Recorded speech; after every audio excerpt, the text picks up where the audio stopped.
Naruto screamed in his mind. He dodged another sword swipe that came at him from the side. It was a trap, Naruto realized, too late.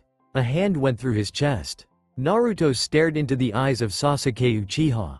Both their faces held no emotion. It was inevitable, they both thought.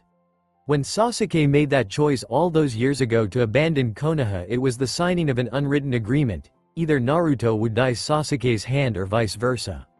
Naruto learned the cold hard truth of life those 2 years away. Blood came out of Naruto's mouth. He chuckled a little. It was only supposed to be an escort mission. Naruto thought back. Then again, I was supposed to be a better ninja by this time. Naruto chastised himself for his carelessness. He spent 2 years training with that pervert Jiraiya, 2 years to defend himself from Akatsuki, 2 years to surpass Sasuke, all wasted. He heard a scream. Who was it? It sounded feminine. Naruto thought for a moment. Sakura. That's right, Sakura and Kakashi were on this mission too. Tsunade had assigned Team 7 to escort a young noblewoman back to Grass Country. After meeting, she had a meeting with the Hokage. Tsunade had said some nonsense about refreshing their stale teamwork. As if those two ever wanted to be on a team with me. Sakura had always rejected Naruto in favor of Sasuke, same as Kakashi. The only reason they ever helped me was because the Uchiha left. He hated the name, he hated the person the name belonged to, and he hated everything about his existence. Sasuke was just like Naruto in a sense. He wanted power and would do almost anything to get it, and yet Sasuke was the closest thing to a brother Naruto ever had. The difference was Konoha appeased Sasuke in every sense of the word. Sasuke was given everything he wanted, and yet he still ended up leaving. Naruto had to work for everything he had gained. Maybe that's why he respected Lee so much, and to a lesser extent Jiraiya. Naruto coughed up more blood. It was becoming harder for him to see. The only thing standing out were Sasuke's transformed eyes shining brightly with the cursed power of the Sharingan. The mission had gone south fast. Halfway to Grass Country, Team 7 was ambushed by Sasuke and Orochimaru. Their client was slain instantly as Sasuke took off her head. Kakashi and Sakura's eyes widened at the spectacle.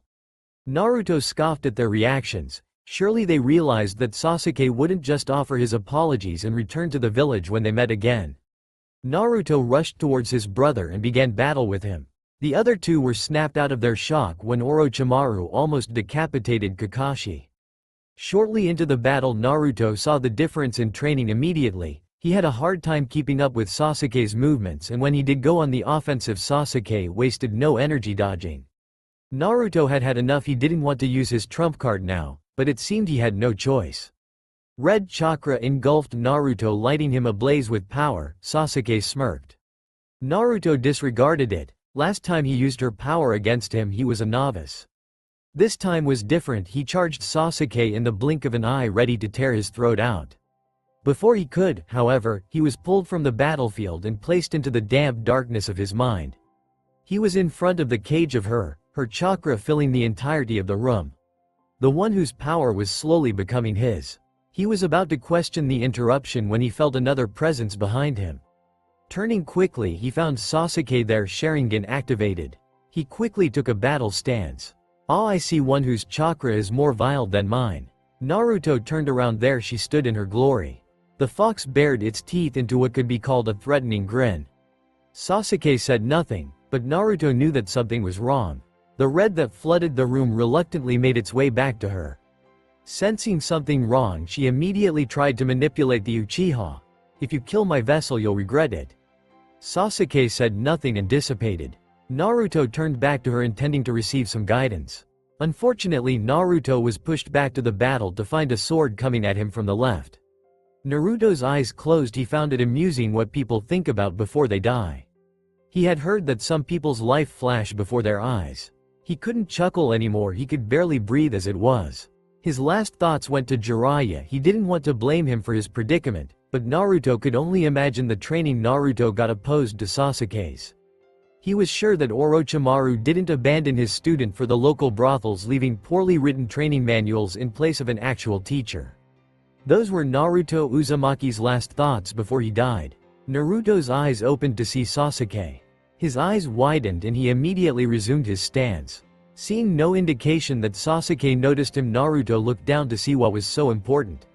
His eyes widened. Naruto's body was there on the ground, a hole in his chest, blood dripping from Sasuke's hand.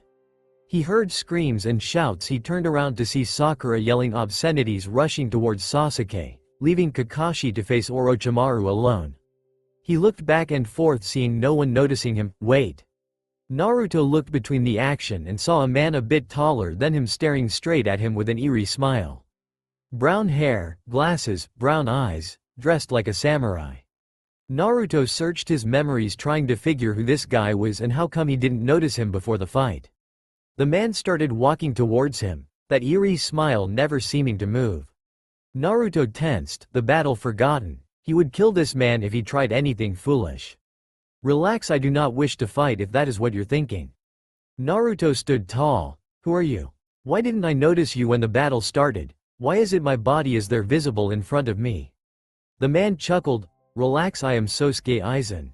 You didn't notice me because you cannot see while alive, and to answer your last question, you're dead. Naruto scowled. I see, and why is it I'm not in the afterlife? Aizen's eerie smile became even more bizarre. That's because you need a death god to send you there. I happen to be a death god. Naruto frowned. Alright, then send me. Aizen laughed. I'm sorry, I can't. Luckily or unluckily, I'm the first one to find you, and I can't let such an interesting spirit go to waste. Naruto readied himself for a fight. What's that supposed to mean? Aizen waved him off. Something's different about you. I can sense the spiritual pressure you have is the most impressive I've ever felt for a recently deceased. If I sent you to the Soul Society, no doubt you would be made into a Shinigami. You would become great, maybe even make captain, but then your potential stops there. Naruto scrunched his face in confusion. Aizen chuckled at the boy. The energy I sense coming from you is different from anything else I've ever felt. Because of this, I've decided to help you. Deciding enough was enough. Naruto lunged at the so-called Shinigami. As he was about to connect with the grinning man's face, a roar, unlike anything Naruto ever heard before, came from the woods. He looked toward the woods. Trees were groaning as they were ripped from the earth, giving way to a monstrous humanoid. It was easily over 3 times Naruto's size. A creature whose skin was as black as the darkest night. Veins threatened to burst on his massive arms. The trait that stood out the most, in Naruto's opinion, was its head. It appeared to be a skull. Naruto couldn't tell if that was his actual or not, though, noticing a second set of teeth inside of it.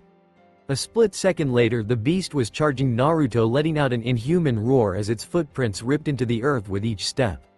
Even those amongst the living took a brief pause from their battle to gaze curiously at the phenomenon. Naruto jumped back as the creature smashed one of its hands into the ground. Naruto quickly formed hand seals, Kage Bunshin no Jutsu. Nothing happened. Naruto didn't feel the familiar rush of chakra build up and exit his body. He tried it again, same thing. He looked over to Aizen expecting an answer. The man merely smiled at him. You're dead. The abilities you had in life won't work the same now. Naruto cursed and looked back at his attacker. It made another swipe at him. He ducked under it and jumped back again. He cursed. Without his jutsu, he was practically defenseless. Going hand to hand against this beast would be suicide. He resorted to the only thing he could do, run away. He almost made it into the woods when something ensnared Naruto. He turned his head around to find the monster's arm had become a tentacle. The monster made a squelching noise, signaling its joy in capturing its intended prey.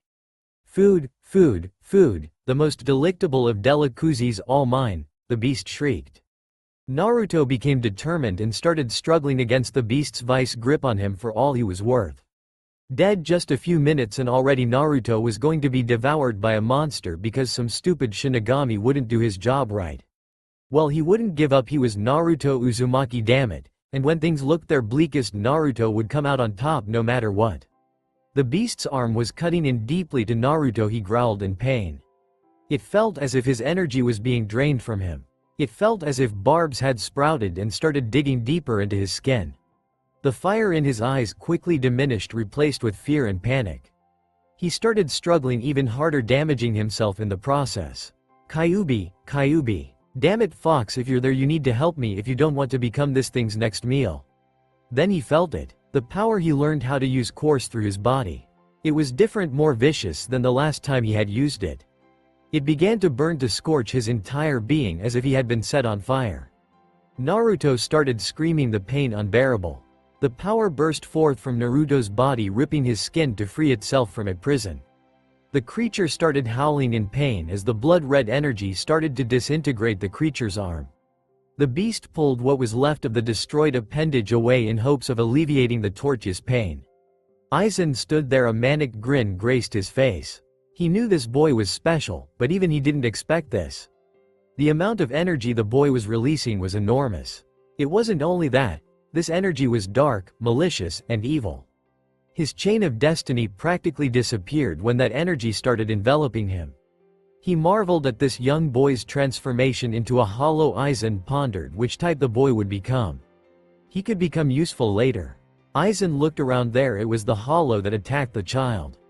It began to back away, the beast shaking from fright at the new energy. It was then that Aizen noticed something most interesting about young Uzumaki's strange energy. The hollow's wound from contact with the energy didn't seem to stop the damage.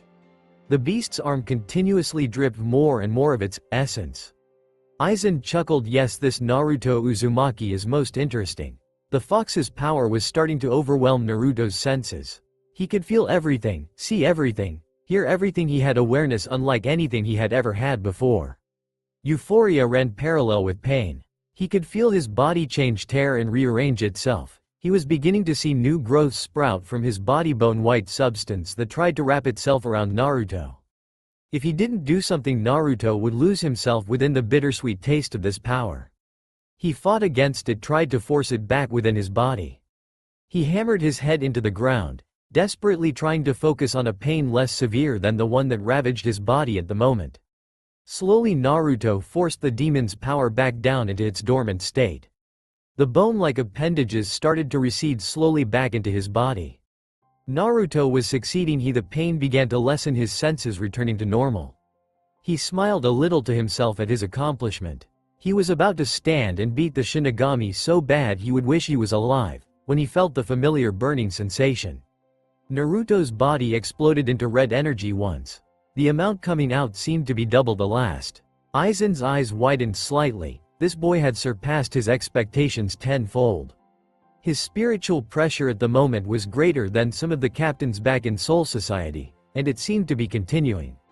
The area around them seemed to become distorted. It came to the point where even the humans began to take notice. Orochimaru was standing over Kakashi when he felt it. Killing intent of such magnitude that even he had trouble breathing. Kakashi would have pressed the advantage if he wasn't in a similar state. Sasuke and Sakura weren't doing much better. The feeling in the air that you absolutely wanted to die just for remaining in the area too long brought them to their knees. Each of the individuals turned toward the source. They couldn't see anything, yet the killing intent remained. The air around the area began to distort slightly. It seemed like a person was coming into view. The image was blurry and the red that surrounded the individual made it harder to see.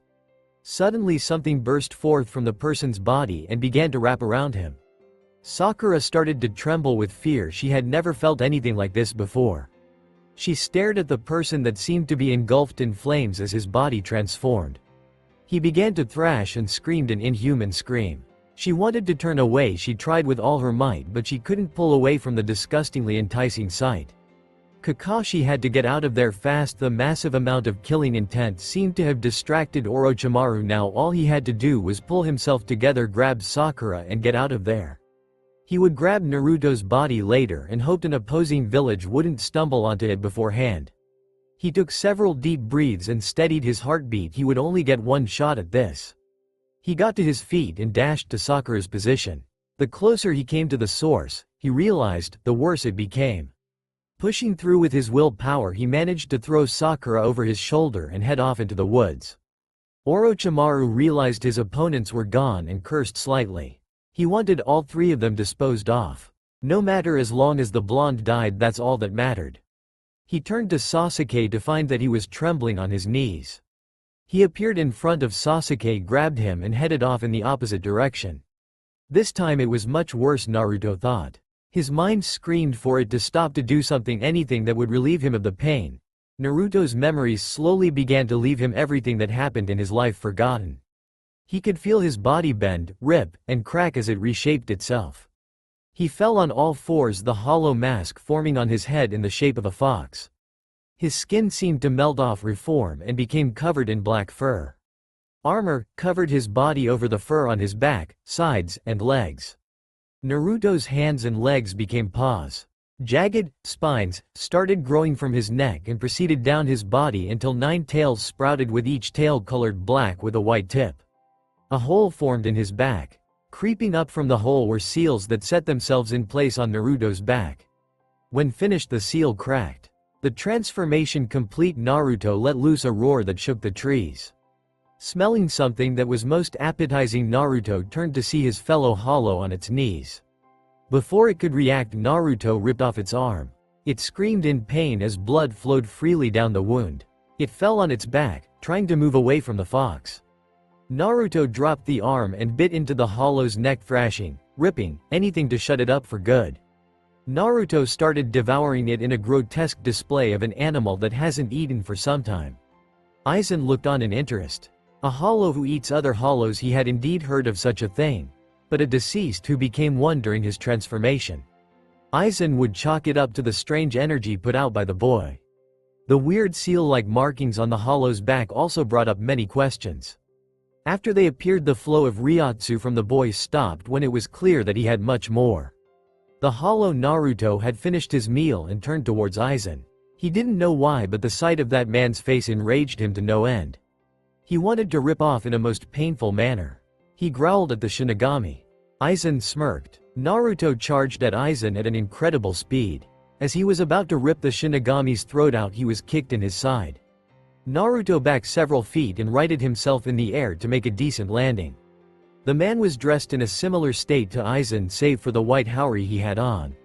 Aizen, what's going on? What happened to the hollow we were supposed to be chasing? What in the world was that energy I felt? Aizen regarded his captain for a moment. Most incompetent he was.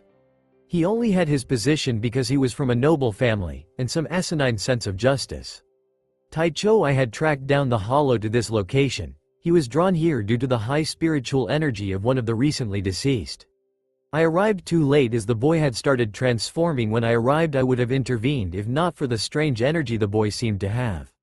The captain regarded his vice-captain for a moment.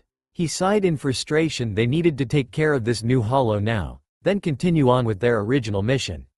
Aizen, after this battle is over, you're going to tell exactly what happened here. Yes, Taicho. The two Shinigami drew their swords and got into battle stances. Naruto readied to charge the men. 2 Shinigami against 1 Ijuka's class hollow. Naruto circled around the 2 Shinigami. His mind was conflicted on which course of action to take. Voices argued within the hollow's mind, causing Naruto to stop and stare at the 2 before him. The captain quickly tried to analyze the situation. He had seen some major combat in his time back in the old days when unsealing your full power in the real world was a simple task. Now it was a hassle to get a message to the right people. On top of it all, this hollow was obscenely strong if the excess Ryotsu that was leaving the beast's body was any indication. He turned back to the hollow before him. It seemed the monster was distracted by something. Perfect. Destructive Art 63. Twin Lotus Blue Fire, crash down. The Shinigami roared. 2 streams of blue fire screamed towards Naruto. The voices arguing in Naruto's head stopped. His eyes regained focus in time to see 2 streams of blue flame head towards his direction. Naruto jumped to the side as the fire crashed into the earth beside him. Becoming engulfed in the resulting explosion, Naruto let out an inhuman scream. The captain breathed a sigh of relief. Aizen smirked at his captain's naivety while firmly gripped his Zanpakuto. He knew this fight was far from over. The dust cleared to reveal Naruto smoking slightly with several cracks on his body. He growled fiercely as red energy enveloped his body. The 2 Shinigami stared at the hollow in awe as the cracks reformed themselves. Naruto stared at the 2 Shinigami that attacked him, his anger flaring.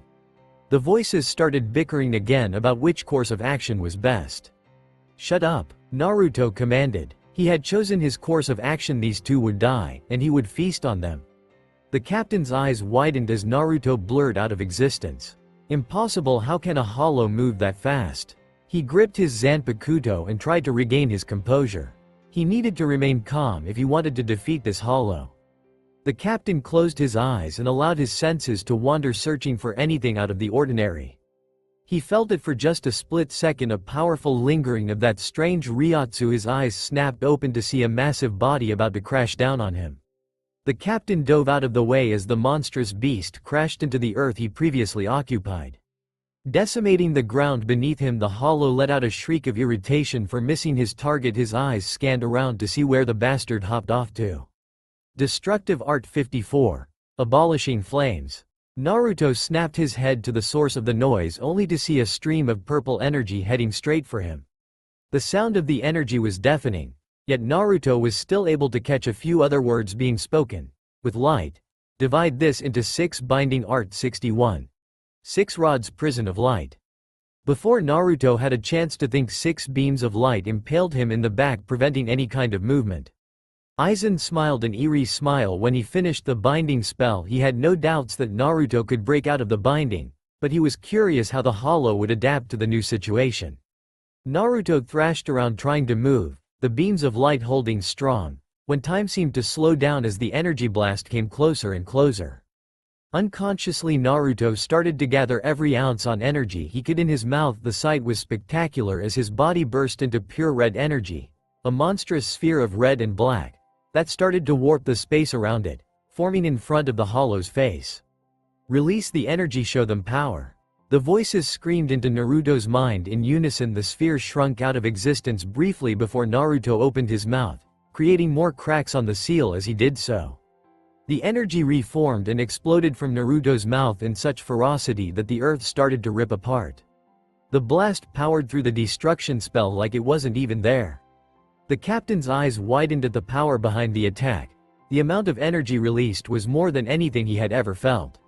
Impossible. Acero from a recently formed hollow. A blast of this magnitude should only be possible in Hueco Mundo.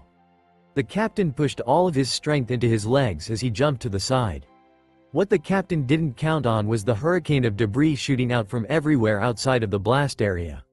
Chunks of earth and tree ran wild in the air as the captain clumsily dodged and fiddled with something tangled in his clothing at the same time. Crying in triumph, the captain looked at the small phone he liberated from inside his clothing. Flipping it open, he frantically pounded the number to the department he was trying to reach. "We're sorry, all lines are busy, please try your call again later." The captain blinked once, then again he pulled the phone away from his ear and slammed it into a nearby tree. What the hell? In his fit of rage, the captain failed to notice the chunk of earth heading towards him. Aizen calmly watched as his captain was hit with the remains of the ground and the Sero attack finally dissipated. He whistled in approval, looking at the damage the hollow unleashed. It takes a lot of energy to affect the real world the way the hollow did. Calmly reaching into his robes, appreciated the texture of the fabric, Aizen pulled out the same type of phone his captain did. Flipping open the phone idly, he wondered how long it would take the hollow to recover from its attack. Normally Maino's class hollow couldn't fire off a Sero that destructive unless it was in Hueco Mundo. Dialing his intended number, he brought the device up to his ear, waiting patiently as the ringing started. Aizen smirked when he heard the enraged roar of the hollow a few seconds later disappearing from the crater. It was intent on resuming its attack on the captain. "It's Aizen, I need you to lift the restrictions off my power." "My captain, I'm afraid he's fallen in the line of duty. I also need a Maino's extermination team, the best available." Closing his phone, Aizen was pleasantly surprised to hear the Naruto roar out in pain as his captain shoved his sword through his mask. Naruto let out a howl of pain as the sword manifested a blue aura that tried to overtake him. Red and blue clashed over the hollow's body, creating cracks in its white plating. "Damn it, where's Aizen?" the captain thought, dodging a wildly thrashing Naruto. "I need to end the fight now." Jumping as far back as his legs allowed, the captain started chanting. Naruto's pawed at his forehead, damaging himself in the process, in an attempt to rip out the weapon.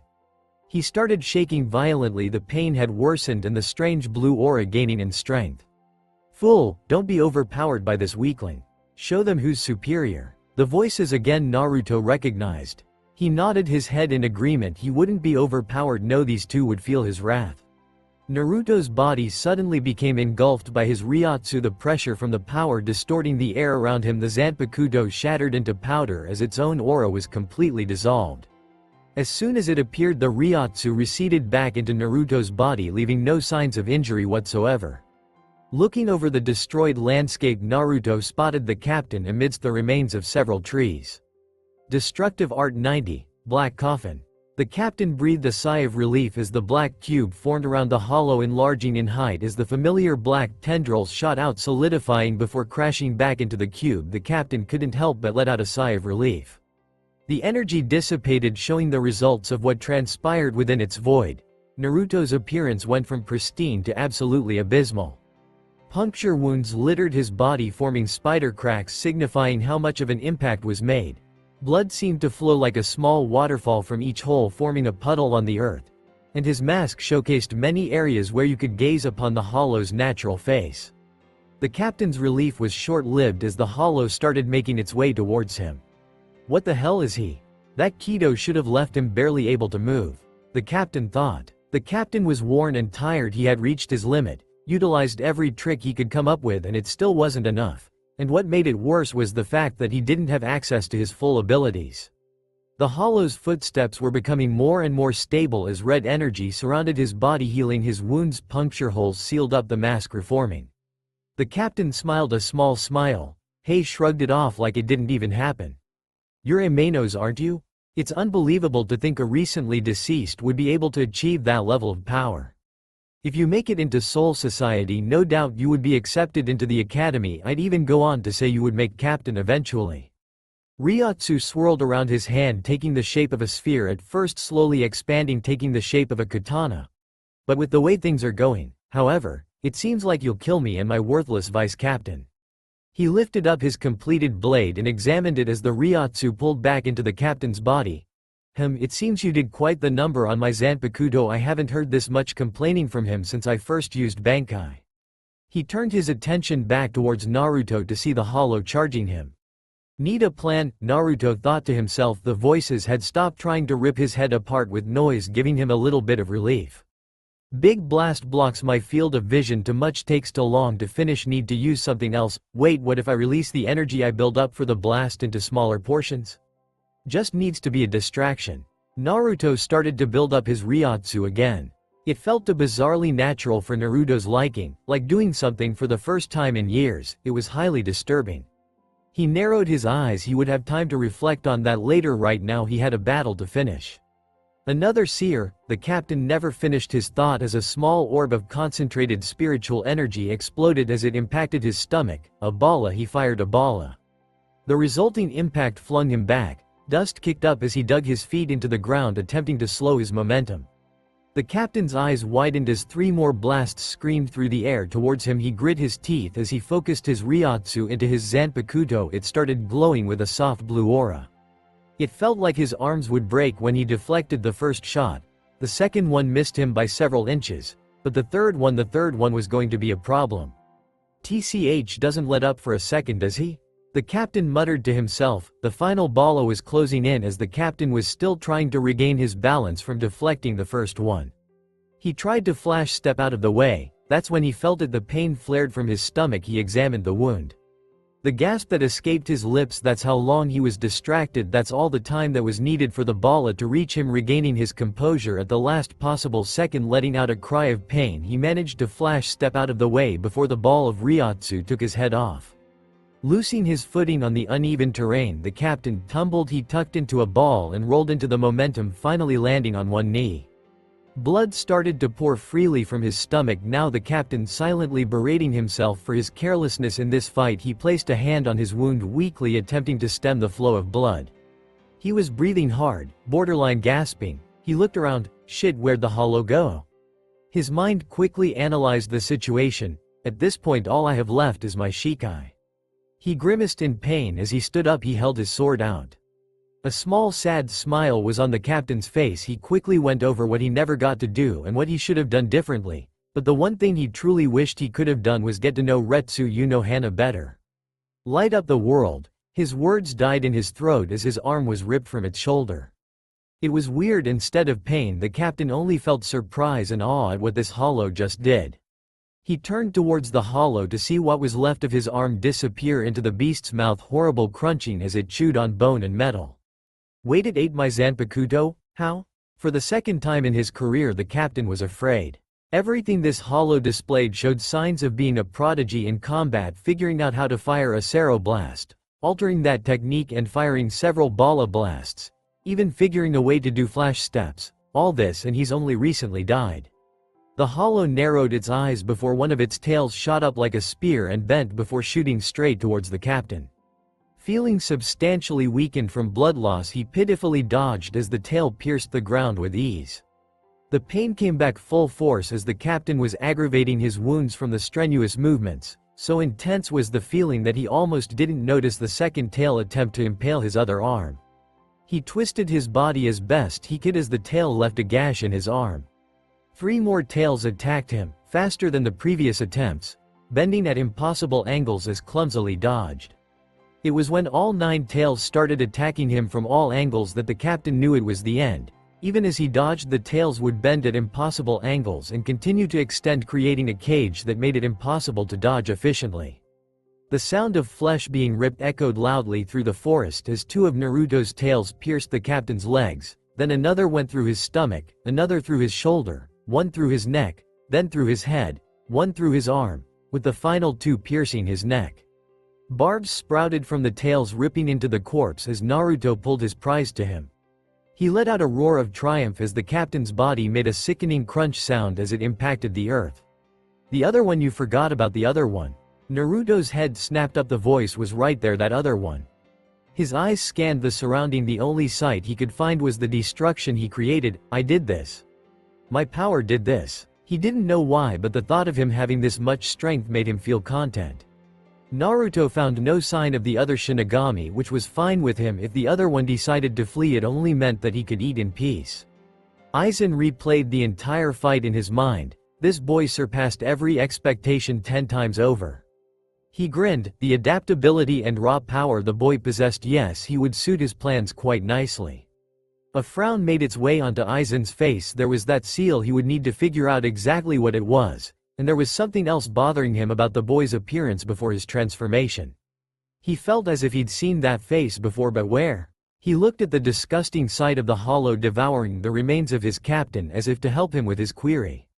He felt the presence of 4 other Shinigami land beside him. "Vice Captain Aizen, we are here as requested."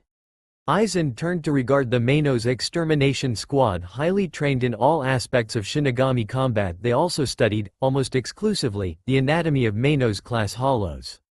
They were nobodies, just some people that showed potential but didn't have the ambition to reach it. "Alright, the target you will be facing is a Juka's class hollow. It has already managed to kill my captain." The longer the fight went on, the stronger it became. Its Ryotsu is something I have never seen nor sensed before. It easily has the spiritual pressure of a captain. What's more is that it has a healing ability stronger than any other hollow I've encountered. Proceed with extreme caution. A resounding chorus of, "Yes sir," and simultaneous release of Zanpakutos was his reply. Naruto shivered in delight at the release of so much spiritual energy. The voices in his head picked up screaming about sustenance, another telling him to tread lightly, and a new one screaming about killing a man named Aizen. Blocking them out, he turned his attention to the source of the delectable feeling. There were 5 of them, each one putting out a little more energy than the one he just devoured. "Need to be careful. If they hit as hard as the first guy, then I'll have to get the first move in." The familiar power coursed through his body as he readied a Sero blast. Aizen smirked as the 4 Shinigami trembled under the hollow's spiritual pressure. "Looks like he noticed us." Aizen quickly moved to another location as another Sero blast decimated the area. The damage being more than double the first, the blast became stronger. Only 3 of the new arrivals were able to avoid obliteration. The unlucky one didn't even realize he was wiped from existence. The 3 other Shinigami regrouped around the vice captain, a little shaken up by the power behind the Sero. Impossible. The only way a hollow can create a Sero that powerful is if they're in Hueco Mundo. Aizen smiled. "Quite true, but this one is unique. I believe the cause can be attributed to its Ryotsu. I'm sure you all felt it, right?" The 3 Shinigami nodded in unison. "You 3 perform the strongest binding Kido you know. Don't try to attack him, just keep him pinned while I engage him, understood?" The 3 nodded once and started to chant. Aizen slowly drew his Zanpakuto as he started walking towards Naruto's location, Shatter Kyoka Suigetsu. Hearing the odd phrase, Naruto focused his attention on Aizen. Naruto blinked. He could have sworn that he just witnessed Aizen's sword shatter. Doesn't matter. With that thought, he exploded from his spot towards Aizen. Clearing the distance in an instant, Naruto snapped his jaws, intent on ripping Aizen's arm off. A howl of pain was released as Naruto's hind leg flew off from his body. Aizen's body dissolved into nothing as Naruto passed through it. Naruto strained himself as he tried to stand upright, his body trembling from the pain of the wound, whimpering. Quite remarkable how fast that attack was. It only gave me enough time to sever one limb. Aizen flicked the blood off his sword. With your current power, you have absolutely no chance of defeating me. In all honesty, I'd rather not purify you either, so I've decided I won't defend against your next attack. Red Ryotsu swirled around Naruto's wound, compressing into the shape of a leg before hardening. Naruto narrowed his eyes. The fool doubts our power. Show him, use your tails. Use their true power. The cracks in the seal grew as Ryotsu gathered around his tail. The air became heavy as Naruto's spiritual pressure grew. Aizen smiled, faltered. Does he never grow tired? Is that seal responsible? Perhaps he even has the ability to become a Vasto Lord? Anyway, it doesn't matter, I've accomplished what I've set out to do. Aizen thought before flash stepping away. It was so exhilarating, the power coursing through Naruto. His senses allowing him to hear and feel everything. It even seemed like time was slowing down. He let out one final roar before he brought his tail down into a mighty swing, and then, there was nothing. Scorched earth everywhere and a tremendous lack of strength. That's all Naruto remembered after unleashing his attack. Naruto's body trembled as he struggled to stay standing. He needed a place to rest. He didn't care where as long as it wasn't here. The last thing he needed was another one of those samurai to fight, regardless of how tasty they were. Naruto closed his eyes as he tried to fight off another fit of trembling, this time worse than before. Forcing his body to calm down, he opened his eyes to see a portal in front of him. It was the feeling he got looking into its endless void, and it felt right. Somehow the dark depths called out to him. His mind, running on instinct, forced him to take steps one after the other until the gate sealed up behind him. The light of the full moon was reflected off the white sand of Hueco Mundo. The wind howled across the sand, creating the only discernible noise. The relative tranquility was broken as the winds picked up, creating a small tornado, and as quickly as it started, it died down again to reveal a portal. An exhausted Naruto walked, the portal closing behind him, into the desert. He stopped a moment to feel the cool sand between his paws. He looked around the barren desert. This place felt right to him. He decided it was a good enough place to rest.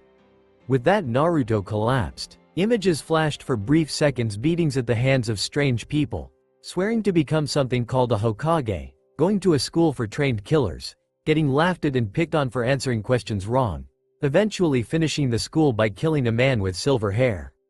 The Fox Hollow groaned, as memories of the day before and the odd dream flooded his mind, and opened his eyes. He slowly got up and began to shake the sand that had collected on his body off.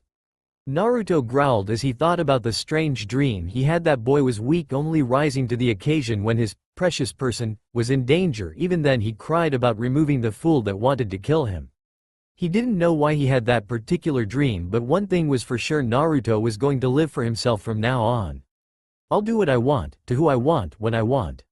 That's a damn promise, Naruto thought. First, though, he needed to get his bearings.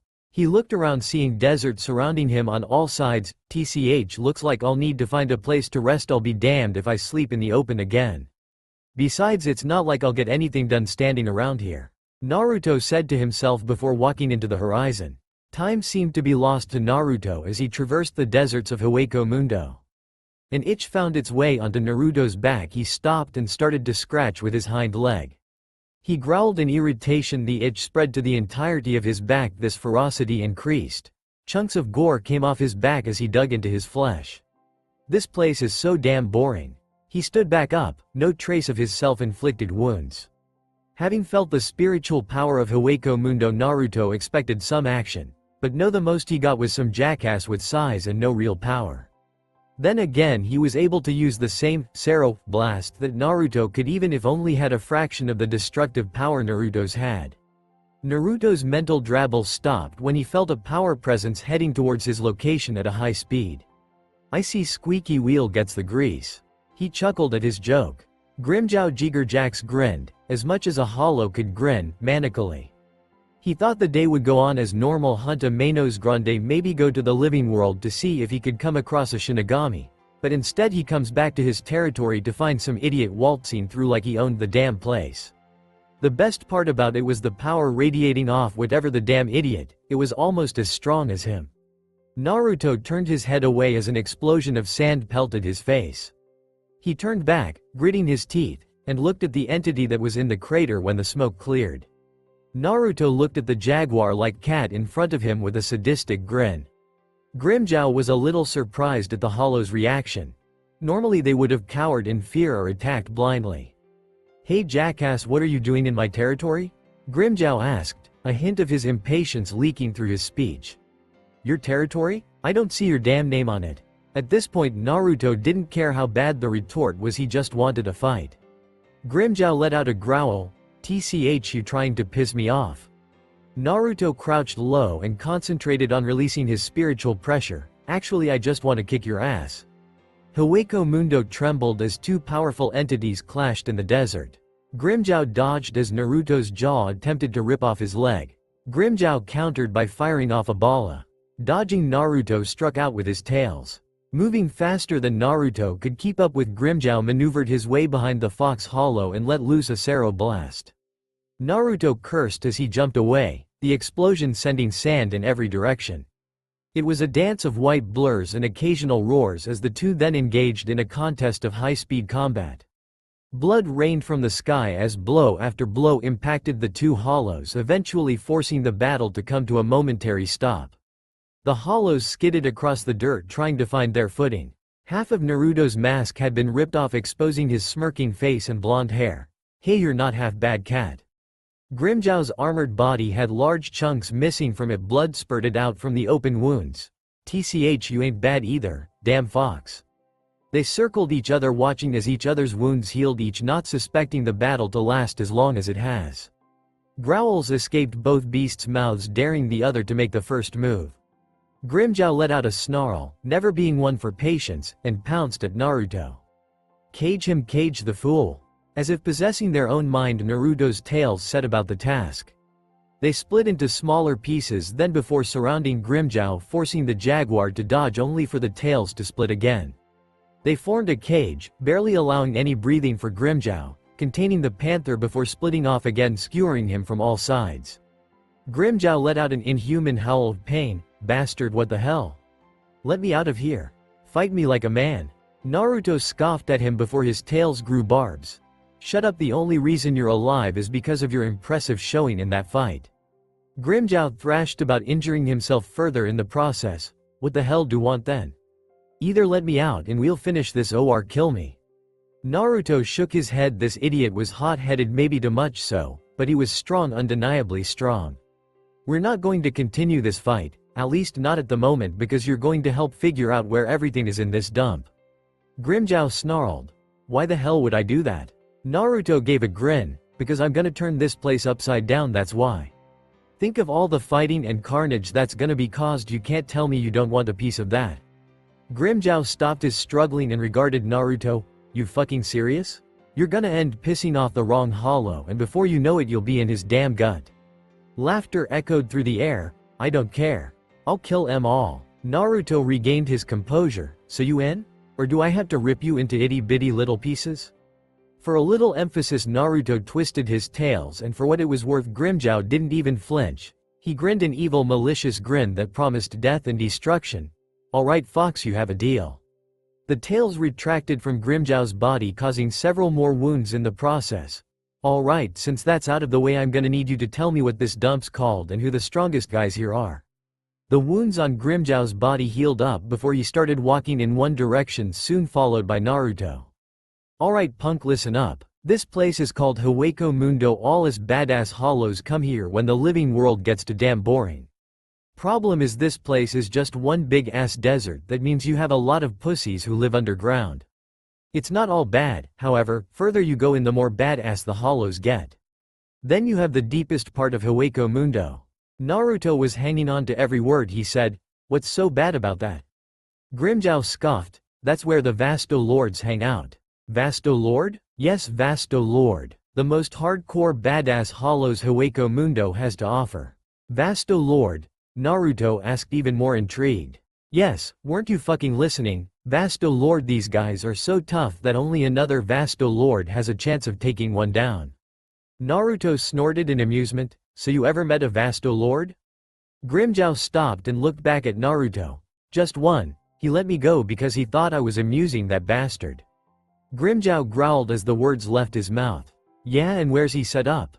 Grimmjow resumed his walking pace. He hangs out near Las Dunas Negras. It's called that because the sand there eats Ryotsu, which causes it to color black. Naruto smiled. Well, it looks like we just found our first stop. Grimmjow stopped again. The fuck you talking about? This isn't some we can go up and hassle, he'll mess us up. Naruto chuckled. Yes, from what I gather we can't really take a Vasto Lord even with the both of us, but what if we used that sand to our advantage? TCH, it'd take too long to get suck enough energy for us to be able to take him on straight up. Nine Tails swished in annoyance as Naruto pondered how to convince Grimmjow to fight. I didn't know you were a coward. Without warning, Grimmjow lashed out at Naruto. Who you calling a coward, punk? I'd bet you'd wet yourself if you met a Vasto Lord. Naruto cocked his head to the side. I wouldn't know, I'm not the coward who's afraid to fight one. Grimmjow crouched, letting out a threatening growl. Fine, you wanna die? I'll show you where Las Dunas Negras is, then you'll get your ass killed and I'll laugh at you damn carcass when he's done with you. It was a low whisper, easily mistakable for the wind. After that, Grimmjow didn't really say much except when a stray hollow had the bad luck to show his face to the two Ijukas.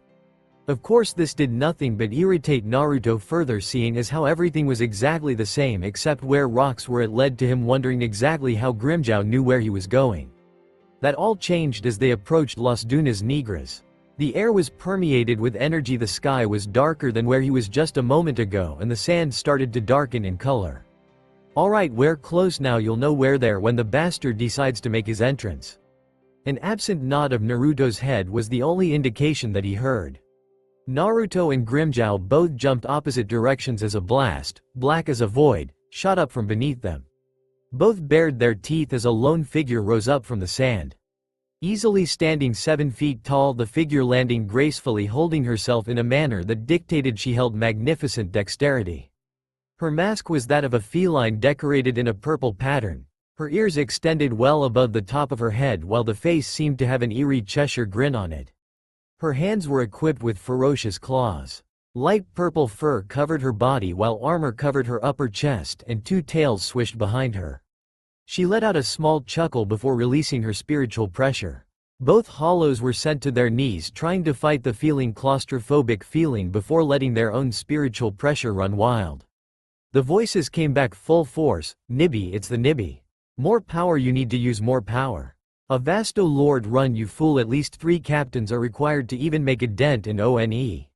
Nibby. Naruto eyes glazed over as more images flashed through his mind. Tailed demons, a man who had the resemblance of a shark, eyes the color of blood with 3 dots, and an organization named Akatsuki. Ah, cute little Grimmjow, you came back. Did you ponder the offer I gave you perhaps? And who is your cute little friend you brought along? The Vasto Lord's voice was soothing. Naruto shook his head, bringing himself out of his trance-like state upon hearing the Vasto Lord's voice. Naruto looked back and forth between Grimmjow and the female hollow. What the hell? Grimmjow, you moron, you told me this Vasto Lord was male. As if the spiritual pressure wasn't even there, Grimmjow pounced at Naruto. Idiot, what the hell are you talking about? Naruto dodged out of the way. TCH, what happened to, he hangs out in Las Dunas Negras and he let me go because he found me amusing. The Vasto Lord floated in mid, tilting on her side to give the impression of laying down, quite amused by the little spectacle. Grimmjow took another swipe at Naruto, finally noticing the glint in his eye. He nodded and continued his attack. The two focused their Ryotsu to such a high degree that it was able to push back the Vasto Lord's spiritual pressure, causing her interest to peak in the two. The two Ijuka's hollows prepared their Sero blasts, intent on wiping themselves from existence. The red spheres materialized, warping the surrounding area, and before unleashing the devastating attacks, turned and fired them at the Vasto Lord. She giggled at the amusing sight of the two cute little hollows attempting to harm her. She extended her hand out and snapped her fingers. The Sero blasts were torn apart as the black sand began to swirl around. She lowered herself onto the sand. "Ah, my cute little hollows tried to sneak attack me. I'm afraid you'll have to try harder. This is my territory, and because of it I've had enough time to learn how to manipulate this sand. Of course, now that you adorable little things went through so much trouble to attack me, I think I'll have to fight with my own power." She took a step forward and flared her Ryotsu, bringing every bit of her spirit energy to bear. Grimmjow and Naruto followed suit, trying to match their opponent's power but slowly failing. Naruto grit his teeth. There was no way he would lose. He couldn't. He had a goal now. He had a lackey, kind of, and he had power. He forced himself forward, slow steps at first, eventually turning into a run. The Vasto Lord's eyes widened. The two Ajukas should be on the ground writhing in pain with her spiritual pressure, but the fox was able to gather himself up enough to attempt another attack. Naruto leapt up and went for her mask, only to be backhanded by the Vasto Lord. Shaken up by the attack, Naruto bounced along the sand before smashing into a black rock. The Vasto Lord backflipped, avoiding Grimmjow's paw aimed right at her throat. "Cute little Grimmjow, seems your friend is only a lightweight EH?" The remark didn't faze Grimmjow in the slightest. He charged his opponent at a speed that even the Vasto Lord was impressed with. Naruto was in a state of semi-consciousness. Images flashed before him again, these ones different from the others. A monstrous fox faced off against an equally monstrous cat on a field decorated with the bodies and blood of ninja. The cat had the advantage early on, keeping the fox subdued through the use of fire manipulation. The fox grew frustrated and started to swing her tails, leveling the battlefield through the sheer destructive power. Naruto recognized that attack. He himself used it against those awkward samurai, but came to the realization that his paled in comparison to the female fox. He needed that power, he needed that strength to show the Vasto Lord and Grimmjow who was boss. He needed that power to show Hueco Mundo who they needed to respect and fear. He unconsciously reached out for it, never realizing in the confines of his mind he had his old body, trying to take it for himself. In Las Dunas Negras, both Grimmjow and the Vasto Lord stopped their one-sided fight as they both felt it. They both turned towards the fox hollow only to see his body disappear under a thick layer of red Ryotsu. Glowing eyes appeared through the veil of Ryotsu, the only indication that Naruto was in there, and started moving closer and closer. Grimmjow's instincts told him to bail out and leave his new acquaintance, but the curiosity of seeing where this whole situation would end up made him stay, though a little distance won't hurt anyone. The female Vasto Lord, meanwhile, trembled from recognition, rage, and fear as she sensed the familiar power. She was torn on what to do, her own voices waging a war over her mind to see who would handle the situation. It was a bizarre feeling. Naruto's body was moving like he told it to, but seemed like it was shifting, molding itself into something different on its own accord. It also became much harder to regulate his Ryotsu because of the simple fact that he had too much. Before, all he had to do was call it up and it would do what he wanted it to do. Now it poured out of every pore on his body. He was almost positive that even his blood was laced with it. Naruto never realized he was standing upright now while his white armor started breaking up, covering only his back, now outlining his spine. His fur had turned a dark crimson. 6 of his tails receded back into his body and the remaining 3 started to swirl with color as they changed color. His hollow hole had shifted from his back to above his right breast, the Shiki Fujin forming out of it and spreading up to his mask. The seal itself was cracked even more and appeared as some faded tattoo as opposed to its former glory. The voices came back, some more strained than others. "Now boys, show them the power of Kyuubi, calm and confident, a Vasto Lord soul. If only you were sent to Soul Society, disappointed and odd, impossible, I can't." The last voice faded until it couldn't be heard anymore. Naruto held up his hand and took aim at the distracted Nibi. Unlike the last times, this Sero felt completely different. The energy he called up threatened to rip his body apart. Unstable as it was, it took every ounce of willpower he had to keep it compressed. The sand warped and started to turn to glass from the intensity of the attack. His opponent stopped babbling incoherently just long enough to see his Sero blast unleashed. Grimmjow looked on in awe, anger, and envy as his new ally had evolved to the next stage of power that every hollow longed for. Whatever plans he had to betray and devour disappeared as soon as he demonstrated his new power. His eyes were on fire by the sheer intensity of the attack. Resisting the urge to turn away, Grimjow's jaw dropped as the sand directly beneath the blast was turned to black glass. He also noted the horrified look on Nibby's face. What happened after that? Grimjow couldn't be sure. The Sero impacted the spot where Nibby stood. He had to retreat for fear of getting caught up in the blast and pelted with chunks of sand and glass. When he finally did get his bearings, he was confronted with the visage of Naruto standing in a regal position surveying his handiwork. Naruto turned to look at Grimjow, who flinched in response. Seeing his reaction, Naruto started chuckling, which led to full-blown laughter. "You lost to a girl." It was quite a statement that was meant to aggravate. Grimjow, his recent confusion gone, ran up to Naruto. "What did you say, punk? You may be a Vasto Lord now, but I'll still kick your ass." Naruto chuckled again and pat Grimjow's head. "Down, kitty, we still have work to do." The retort died on Grimjow's tongue. "The fuck you talking about? Grimjow, what the hell did I tell when I first told you to show me around?" Grimjow shrugged. Slapping his hand against his mask, Naruto continued, "We came here for two things. First was to find a territory where we could establish a base of operations. Second was to oust a Vasto Lord to prove to Hueco Mundo that we aren't fucking around." Of course, Naruto never said that in those exact words when he first met Grimjow, but he didn't need to know that. "Now, if you don't mind, I would like to find the edge of this blasted Ryotsu eating sand. It is rather bothersome." Grimjow shook his head, caught up in Naruto's last words. The hell does he mean, Ryotsu eating sand? I don't feel anything. That was when he noticed it.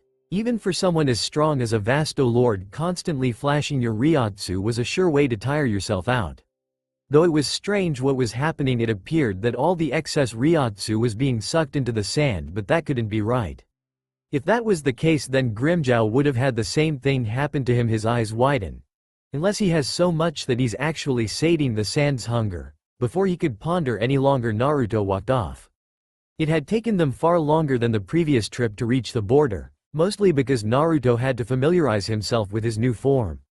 It also didn't help that Grimjow was asking idiotic questions. What the hell was up with that strange-ass Sero blast? This one actually caught his attention. Naruto had been wondering what the beam attacks were because personally the name, Super Death Happy Ray, was idiotic and stupid according to the loudest voice in his head.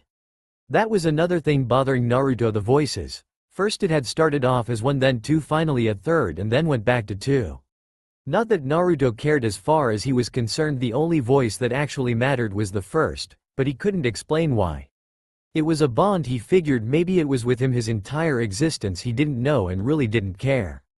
As Naruto was deep in thought, Grimjow had been making some assessments of his own. He never expected this punk to end up like this. Truthfully, he just went thinking he would kick his ass and get a decent meal. Then he went and screwed any chance of that happening up, so he decides to take him to see Nibby, expecting her to kick his ass and eat him, then maybe he would join up with her. Instead, the bastard becomes a Vasto Lord himself and blasts her apart with one shot. Shit, might as well stick around for the long run. They both finally reached the edge of the black sand and stepped off. It still pulled at Naruto and Grimjow, but it was considerably less. "Alright, cute little, Grimjow, start digging." Grimjow blew up. "What the hell? You gay or something?" Naruto sighed. "No, idiot. I'm just messing with you. Now start digging. And no damn back talk. This new body isn't exactly up to digging, and we only have to get to the underground tunnels that Nibby had." Grimjow growled. "The fuck you talking about?" Naruto let out a frustrated sigh. Maybe he could still find another accomplice. Obviously, controlling the sand required some major Ryotsu control. There's no way that the sand can be kept under control passively, and if this was Nibby's territory, obviously she had to have stayed somewhere, and I'll venture to guess it was underground. Grimjow nodded, bored, and started digging. Not that he wanted to, anyway, but anything to shut this bastard up. At first Grimjow went about it physically swiping his paws at the sand for all he was worth. Soon growing bored with that, he started firing off Sero blasts, hopefully trying to stumble upon whatever he was looking for by luck. Getting frustrated with his partner's idiotic way of doing things, Naruto walked towards Grimjow, quickly said move, and fire his newly patented Cinco blast, deciding to name it something unique just to have such a powerful attack associated with him. This time, however, he focused. It came easier than the last time, and more instinctual, like when he discovered his spear-like tails. This time the blast was clean, No excess Ryotsu was wasted. Breaking apart from the main body, Hueco Mundo seemed to quake under its power as the dimension started to gain small tears, the longer the blast continued. Grimmjow watched in horrid fascination as the blast died down, revealing a glass pathway into Nibby's former lair. The two hollows descended into the depths cautiously, not knowing what they would face down there. The two stopped with Grimmjow was gaping like a fish while Naruto gave an appreciative nod. It was more like an entrance hall to a castle than the entrance to a cave. Large black stone pillars lined the walkway. The walls were carved, albeit badly, in a style that seemed familiar to Naruto. Looking up, Naruto discovered the ceiling to also be made of the black stone. Interesting. Grimmjow snorted at Naruto. What's so great about this place? Naruto merely shrugged at him. Go touch one of the pillars. Grimmjow walked past Naruto muttering curses under his breath and reached with his paw to one of the pillars. What the fuck? Mouths opened up on the pillar trying to grasp Grimmjow in their jaws. Hearing chuckling behind him, Grimmjow spun around to see Naruto holding his sides. What the fuck are you laughing at?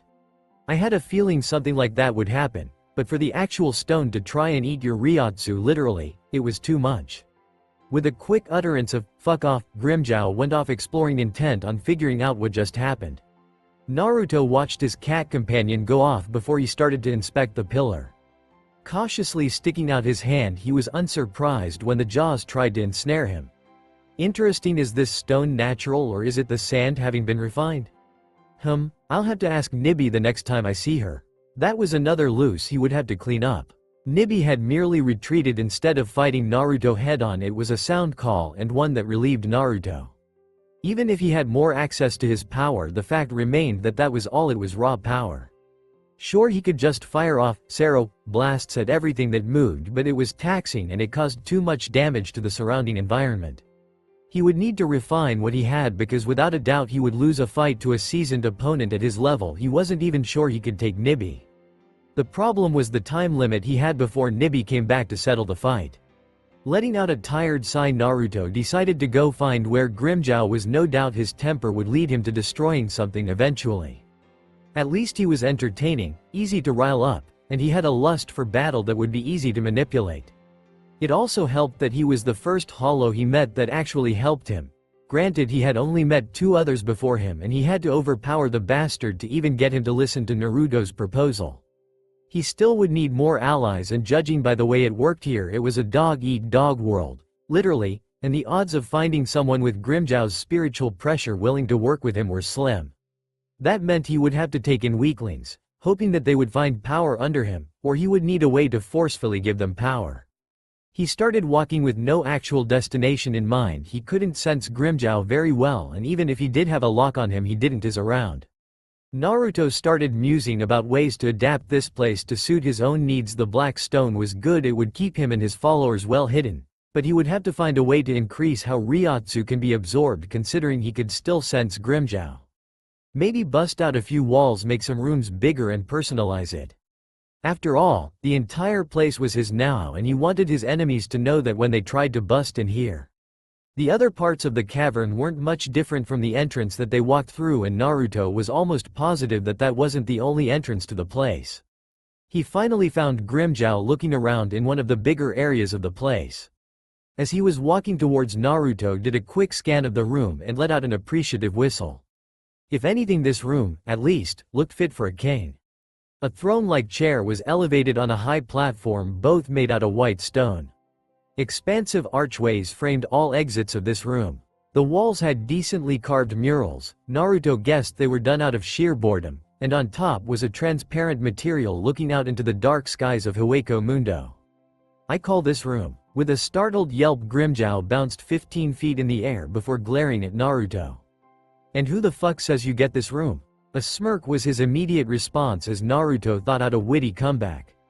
I don't know, maybe because I can actually sit in the chair. The low growling of Grimmjow was echoed throughout the room. You want to start something? Not at the moment, we have a lot to do, and I need some questions answered. Before continuing, Naruto disappeared and reappeared in front of the throne. He gave a mock-like wave of his hand before sitting down. Alright cat, I need some more answers. First, how the hell do you become a Vasto Lord, and don't give me any bullshit like, you keep eating hollows and get lucky one day. I really need something serious to go on here. Next I need to know if Nibby has any allies, anybody that she could go to if she needed some help. Yes, she's alive. Keep your questions withheld until I finish. Another thing, who the hell is the top Vasto Lord in this place?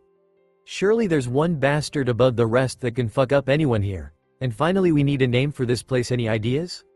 Grimjow wanted to yell at this son of a bitch and ditch him, he really did. The only thing stopping him was the fact that now he had a legitimate chance of being known as something other than the cat hollow. He figured that with Naruto he wasn't any worse off than he was before. The fact that he said that Nibby was still alive also helped him decide. Alright Fox, listen up. Nobody really knows how the fuck a hollow becomes a Vasto Lord. Each one does it a different way. You're the only bastard I know that had the raw power to become one straight up, considering you just died and all that. Nibby? I fucking doubt it. She's been here a little longer than you have, a couple years at most. Don't know how she became a Vasto Lord, just know she killed the other guy that used to hang here. And how the fuck did she survive that fucking attack anyway? Back to the point, most Vasto Lords are too strong to care about making alliances, and those who do make damn well sure that the guy they ally themselves with are worth the trouble. Top guy in this place, your fucking guess is as good as mine. If it's any consolation, Vasto Lords are rare to the point that you're lucky if you see one in your life as a hollow. Name for this place? How the fuck should I know? Call it whatever the fuck you want. Tapping his fingers gently on the armrest, Naruto considered his options. The first thought popping into his mind was kick ass first and ask questions later, but quickly dismissed it when the two voices in his head kept berating him for thinking something so stupid. He would need to find out who the top dog in Hueco Mundo was, but apparently the best place to ask would be another Vasto Lord. That brought him back to the fact that he quickly needed to solve his hollow ally issue. It seemed quite likely that alliances were quite rare among top dogs, and that meant that he would have to pick the best of the best. Finally, the name, since Grimjow didn't seem to care, he would pick something that fit him. Something simple so they know whose place this is, something like La Guarida de los Zorros. Yeah, that would do. Grimjow, listen up, the new name for this joint is La Guarida de los Zorros. Got it? Good. Now I don't know when Nibby will be back, and she only dodged out of the way of the blast. Not really that hard, but until then we're redecorating. The term redecorating probably wasn't the best word to use for what the two were actually doing. All they did was walk in a room, use a few ceroblasts, and say they were done. The little issue of the loud creaking noises and unstable supports never crossed their minds. After an hour, Grimjow finally found a room that he claimed as his. It was smaller than Naruto's and was relatively plain compared to the others. Naruto figured he wanted it because it was on the other side of the caverns.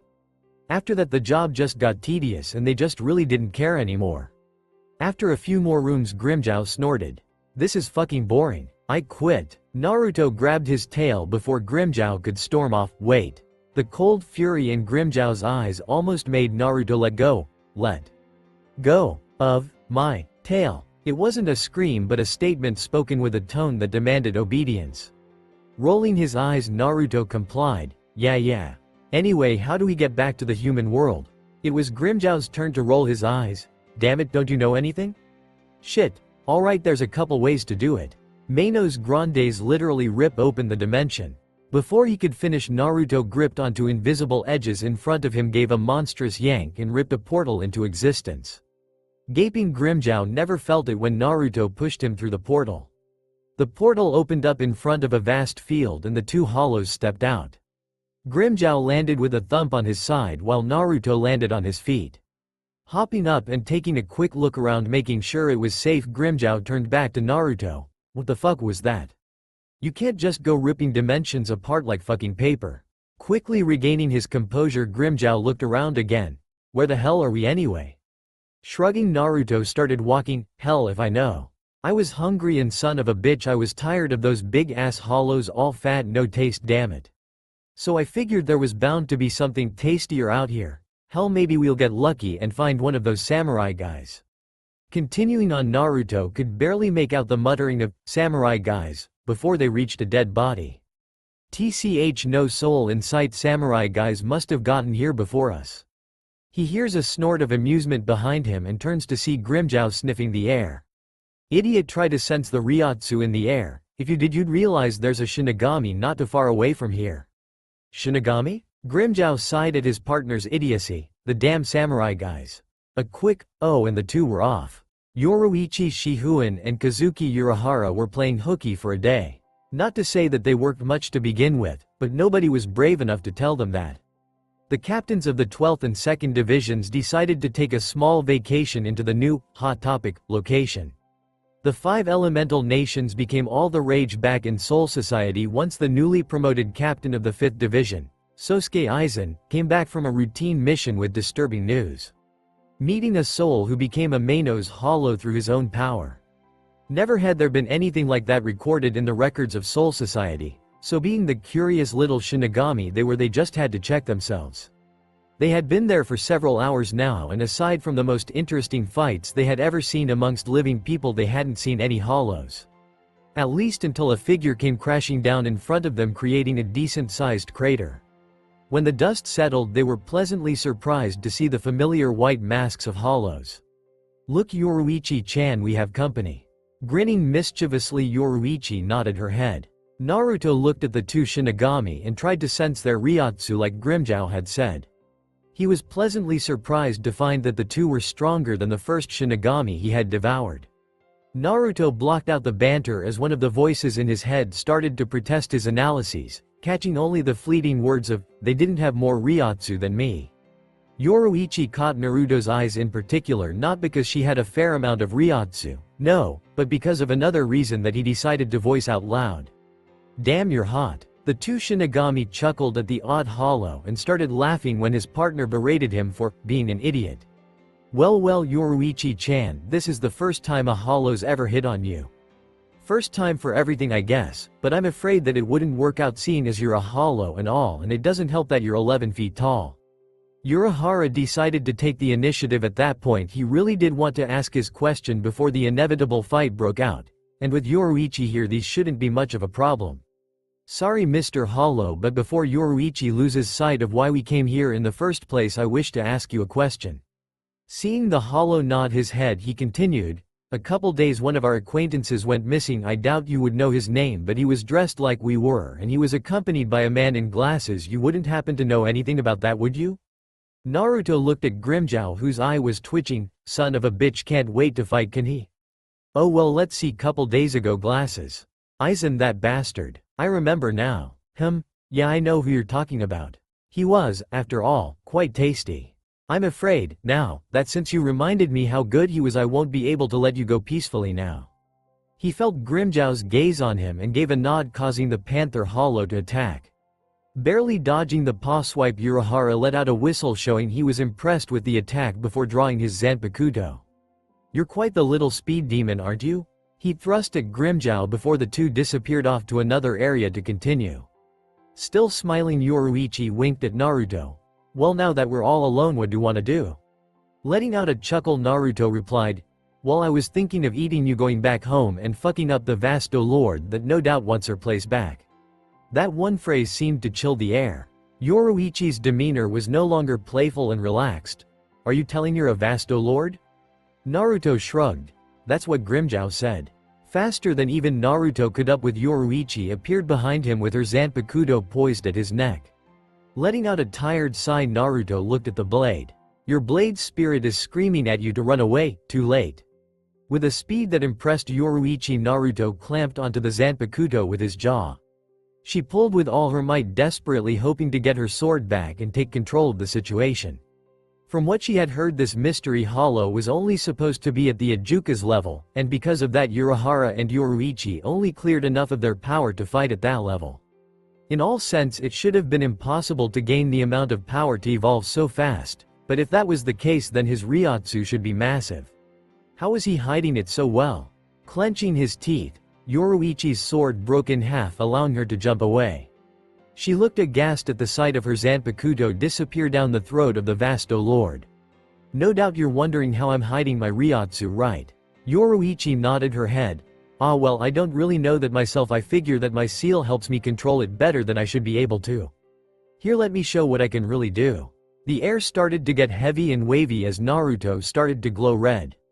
Yoruichi fell to her knees as Naruto's Ryotsu formed a small vortex around him. "Alright then, shall we begin?" In an instant, Naruto was in front of Yoruichi, who was still on her knees, The next she was sailing through the air as a vicious backhand connected with her face. Appearing under her, Naruto sent her upwards, connecting with an uppercut to her spine. A gasp for air was all Yoruichi could accomplish before Naruto appeared in front of her in mid-air and head-butted her with such force that the crater created from the impact looked like a small meteor hit. Landing in a feat of grace, Naruto made his way over to her. "I really think you underestimated me. I mean, come on, I already killed one of your Shinigami captains. Isn't there one of you bastards that can give me a challenge? Well, I will admit the first two fucked me up something fierce, and I probably would have bit it big time if I didn't have a nice regeneration ability, but still." Yoruichi was vaguely aware of the hollow was saying she was losing consciousness and desperately trying to hit the red button on her phone. The red button, a function that was only recently added to all soul phones that Shinigami used. Once activated, it sends a distress signal directly to General Yamamoto. Its intent was to inform Seireiti of sightings of Vasto Lord-class hollows in the human world. So far it hasn't been used. The problem was Yoruichi wasn't sure how long it would be until General Yamamoto acted. Sensing something wrong, Naruto cut his rant short. Looking, he was amused to see Yoruichi grasping a small device. He bent and hefted her by her neck. "And what exactly were you doing, cutie?"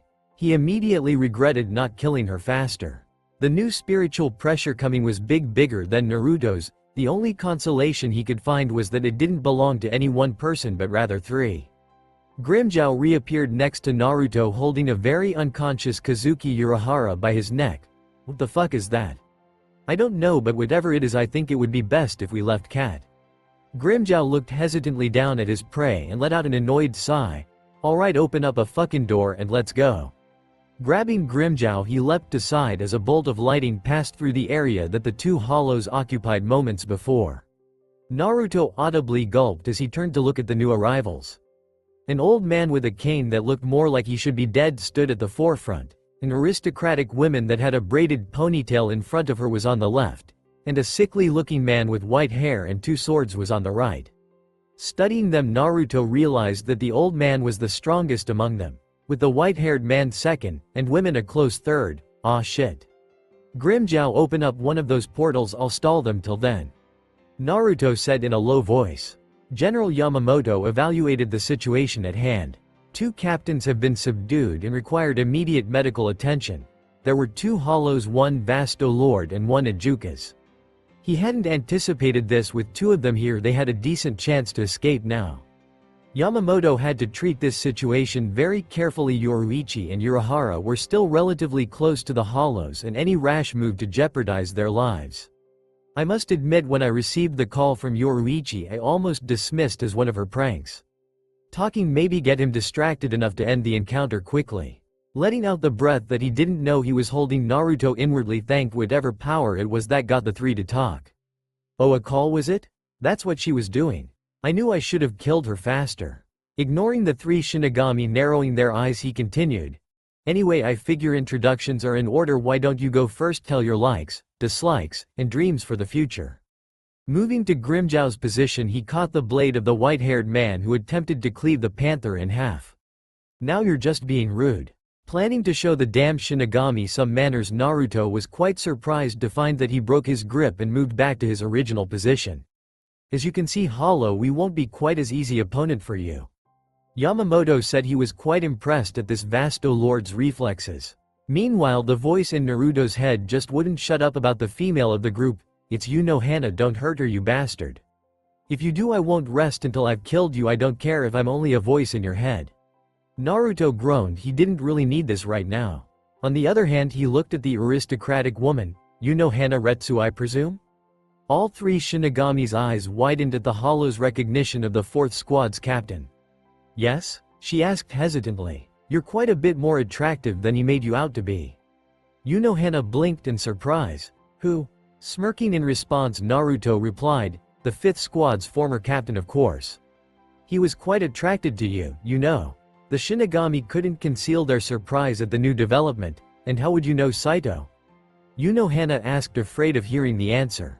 "Hey Fox, let's get the fuck out of here." Naruto backed up into the portal. Grimmjow made he let out his answer before it closed. "Who do you think killed him?" The two hollows stepped back out into the throne room of La Guarida de los Zorros, each quite annoyed with the outcome of their hunt. Sighing, Naruto took a seat on his throne. Fuck. Grimmjow followed soon after with a similar curse. Who the fuck were those bastards? Naruto asked. Don't really fucking know, but they were strong, a whole lot stronger than those others bastards. Naruto could only nod in agreement. Though at least it wasn't a total loss. You see those two women? They were total foxes, no pun intended. Snorting in disgust, Grimmjow started walking out of the room. Whatever, if ya need me, I'll be in my room. Naruto waved him off. Yeah, come back in a little bit, we'll need to discuss what we're going to do about Nibi. Time passed. Naruto wasn't exactly sure how long, days, months, or years. He didn't know. What he did know was that he was slowly losing his mind. Nibi still hadn't returned, and Naruto didn't dare risk venturing too far again. The only consolation he did have was that Grimmjow was in the same situation. Looking towards the Panther Hollow, Naruto noticed the subtle changes taking place in his partner. The manic gleam in his eyes, no longer filled with lust for battle, held utter madness. Grimmjow's once proud walk degenerated into nothing but a lazy shamble. Deciding to take a chance and talk to him, Naruto asked his question. Grimmjow, how much time has passed since we visited the living world? Snorting in irritation, Grimmjow started walking towards the exit. It's only been 3 hours, idiot. With that, Grimmjow left. Sighing, Naruto got up from his throne and proceeded to leave through a different exit. I suppose I could finish exploring this place. Damn it, Nibi, where the hell are you? It was a cry of desperation. If she didn't show up soon, Naruto had no doubt that he would do something stupid. It was getting harder and harder to be patient. The only thing stopping Naruto were the other voices yelling their opinions out every time he had stupid thoughts. So he explored. He ventured into the deeper parts of the caverns. Being in the bored state of mind that he was, Naruto didn't really pay attention to his surroundings or even the direction he was heading. Eventually, Naruto ended up in an area that was brimming with the black stone mineral. Finally realizing that he was lost within his own territory, Naruto voiced his concern the only way he knew how. Ah shit. Looking behind him to discover that the path he had taken seemingly disappeared, Naruto had no choice but to continue forward. Of course, finding this little treasure trove seems like it was worth getting lost in the first place. If only I knew how I got here. Continuing on, Naruto started to notice something strange in this area of the caverns. The further he went into this soon-to-be mine, the heavier, thicker the Ryotsu in the air got. It was quite odd, considering the property of this stone should make it impossible for any Ryotsu to stagnate into the air. This could mean one of two things. It could mean that this stone didn't carry the same properties of the sand, or it could mean something particularly nasty was down here, something that possessed enough Ryotsu to put off enough energy to overflow the stone. Naruto grinned. The prospect of such a strong opponent, within his own home, would certainly be worth checking out. He continued on, completely unaware of the set of eyes that followed his movements. Sometime later, Naruto finally came upon a heavy stone door. Words in a language Naruto couldn't understand decorated the door. The voices came back full force, demanding Naruto leave at once. For the first time, Naruto ignored what both voices had to say in favor of his own curiosity. Slowly reaching out his hand to touch the door, Naruto was unsurprised when several mouths opened up, attempting to latch onto him. He quickly pulled his arm back. Naruto crossed his arms, thinking of a way he could open the door. Blasting it open could damage whatever's on the other side, and trying to open it like a normal door would only get my arm bitten off. I could use my tails to rip it open, that might work. Nodding at his ingenious plan, Naruto flared his tails to life. The 3 tails behind Naruto's back hardened and flew around his body at lightning-fast speeds, piercing the door.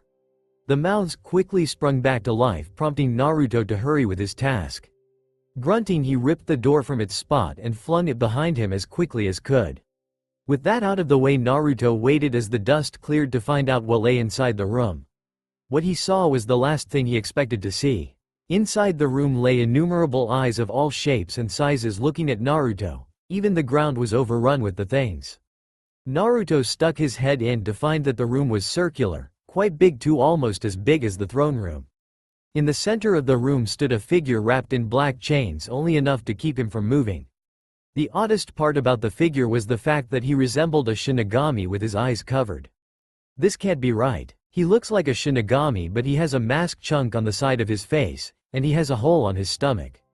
Just as Naruto was about to take a step inside the odd chamber, the Shinigami's head snapped up, revealing a grin that made Naruto want to flinch.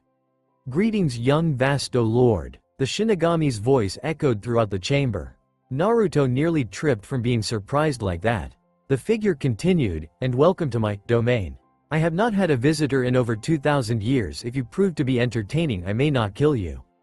Naruto regained his composure. Yeah, what the hell do you mean, your domain? I beat Nibby fair and square, and the next time I see her I'll finish the job making this my domain. Naruto stared at the man intently, trying to gauge what his reaction would be. Laughter rang through the air. Naruto fumed as the Shinigami laughed at him. The hell is so funny?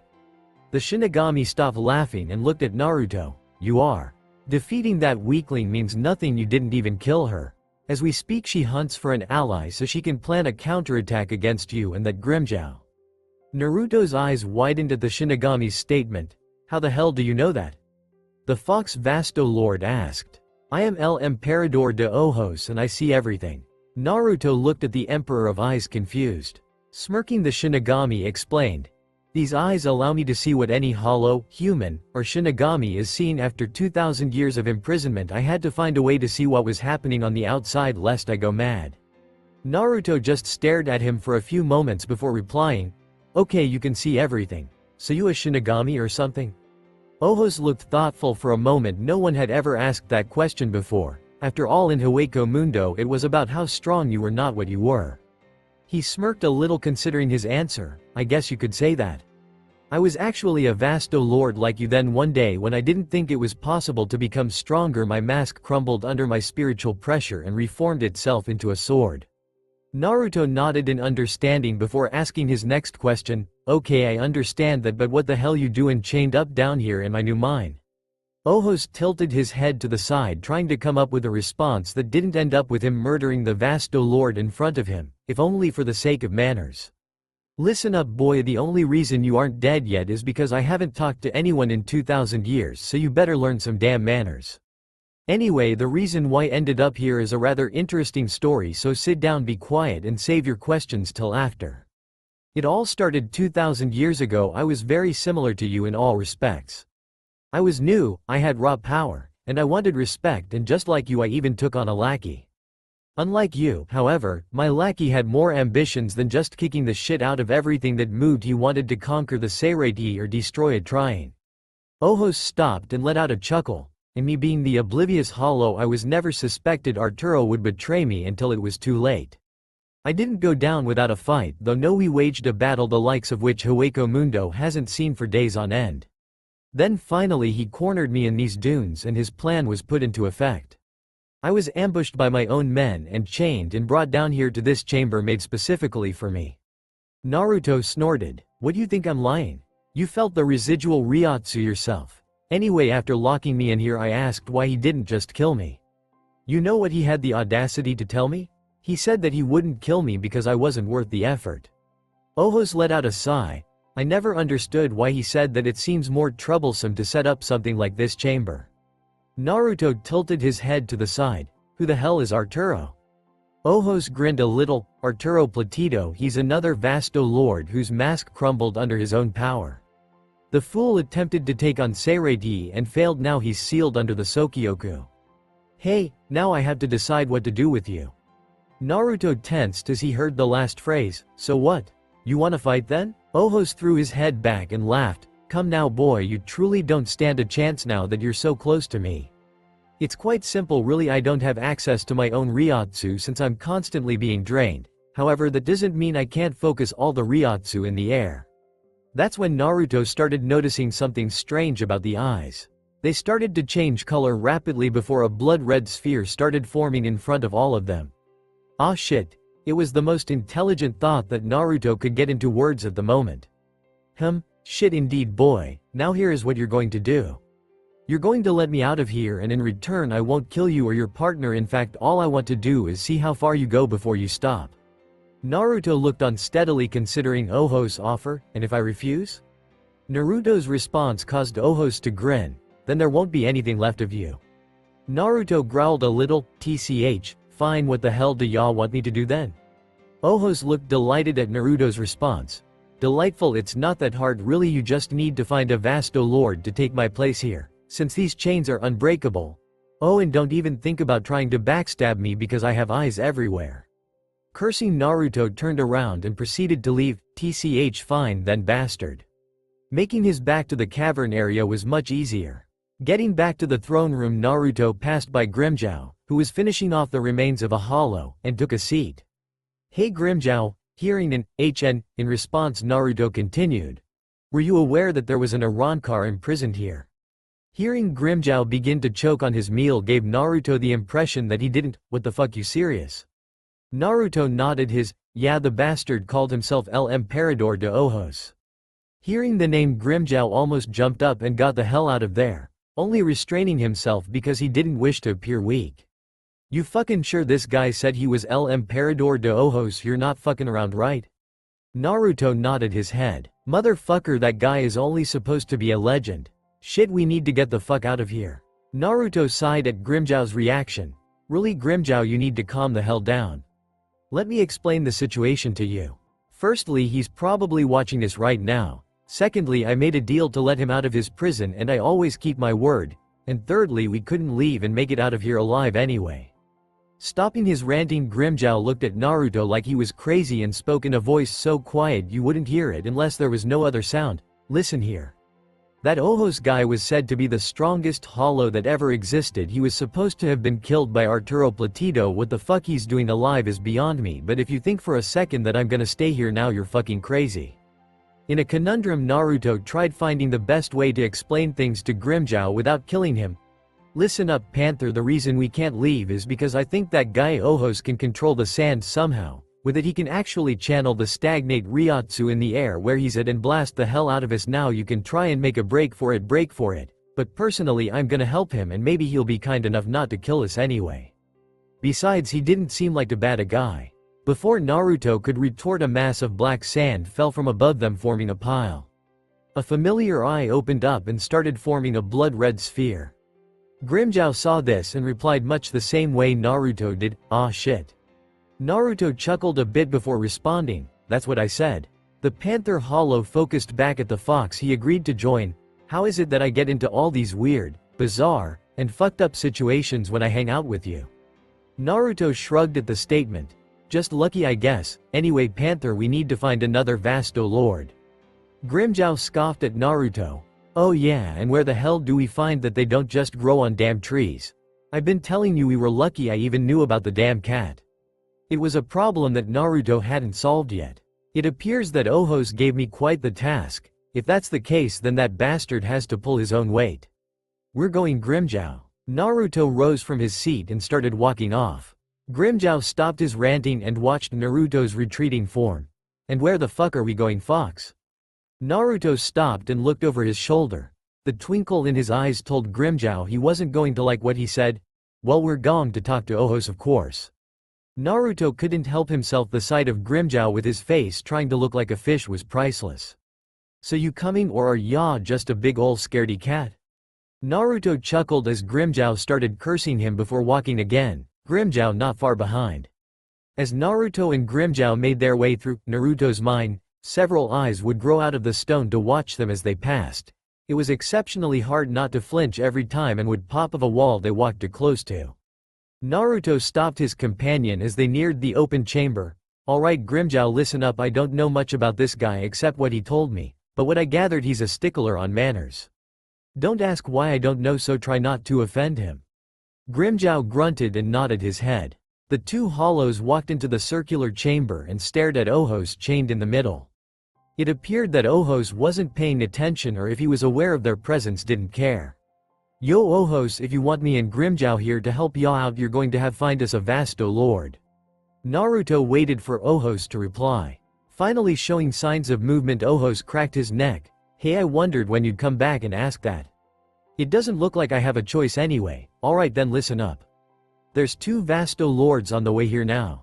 Nibby found a friend, and all you had to do is go up there, weaken them, and position one of them over my current location. I'll take care of the rest." And how are we supposed to know where that spot is?" Naruto replied. A grin found its way onto Ojos' face. "Don't worry, you'll know." With a shrug of his shoulders, Naruto turned around and walked out with Grimmjow following behind. Alright Panther, you heard Ojos, there's 2 Vasto Lords on the way, one is already taken but the second one, well damn, I wonder what it tastes like. Once we get back to the throne room we each head up different ways, yeah we can get the jump on them and all that. With a quick, whatever, from Grimmjow the 2 hollows were off. It was a short time later that Naruto found himself on the surface. TCH, you think those bastards would have been here by now? Naruto looked all around him. It doesn't help that this damn sand makes it a bitch to sense anything. Feeling something off, Naruto quickly jumped back, narrowly avoiding a small beam. Looking down he found one of Ojos' eyes looking up at him. What the fuck Ojos, you trying to kill me? The eye merely blinked before another opened up and another until a line of eyes led off into the distance. That where Nibby is? The eyes all blinked in unison, causing Naruto to shudder before heading off. Once the trail of eyes stopped, Naruto took a seat on the sand. Everything went dead after that. With the thrill of the chase gone, Naruto spent time looking around hoping something would happen. It seemed like an eternity passed and Naruto let out another sigh. He hadn't been this bored since he first arrived in Hueco Mundo.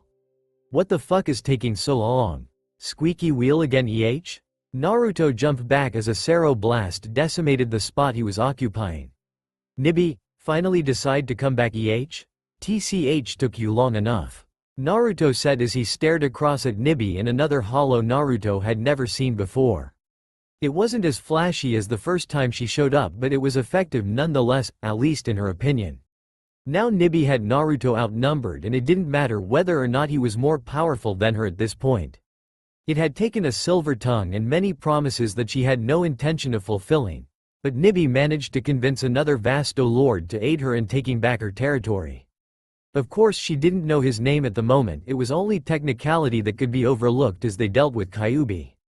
A chuckle escaped her lips as she thought of all the delicious ways she would make him hurt. Cute little fox, you've no chance against 2 Vasto Lords, give up now and I promise we'll only eat you. Naruto shook his head in disappointment. Nibby, you poor deluded cat. Did you really think I would instigate a fight without any backup? The only reason we're still talking is because we're waiting for the damned idiot. You'd think, with his love of fighting, he'd find a way to get here fast. Never mind, there he is.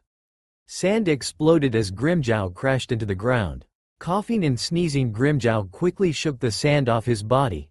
TCH, that's the last time I listened to one of your dumbass plans, stupid fox. Son of a bitch, there's sand everywhere. The slap against a hollow mask echoed louder than Naruto intended, but he didn't care and just let out a sigh. Idiot, where in a damn desert? Of course there's sand everywhere, Naruto's yell echoed. A growl of frustration left Grimmjow as his spiritual pressure was released. Shut the fuck up. I came here for a fight, so no more stalling. Moving so fast the sand kicked up, Grimmjow charged Nibby's companion.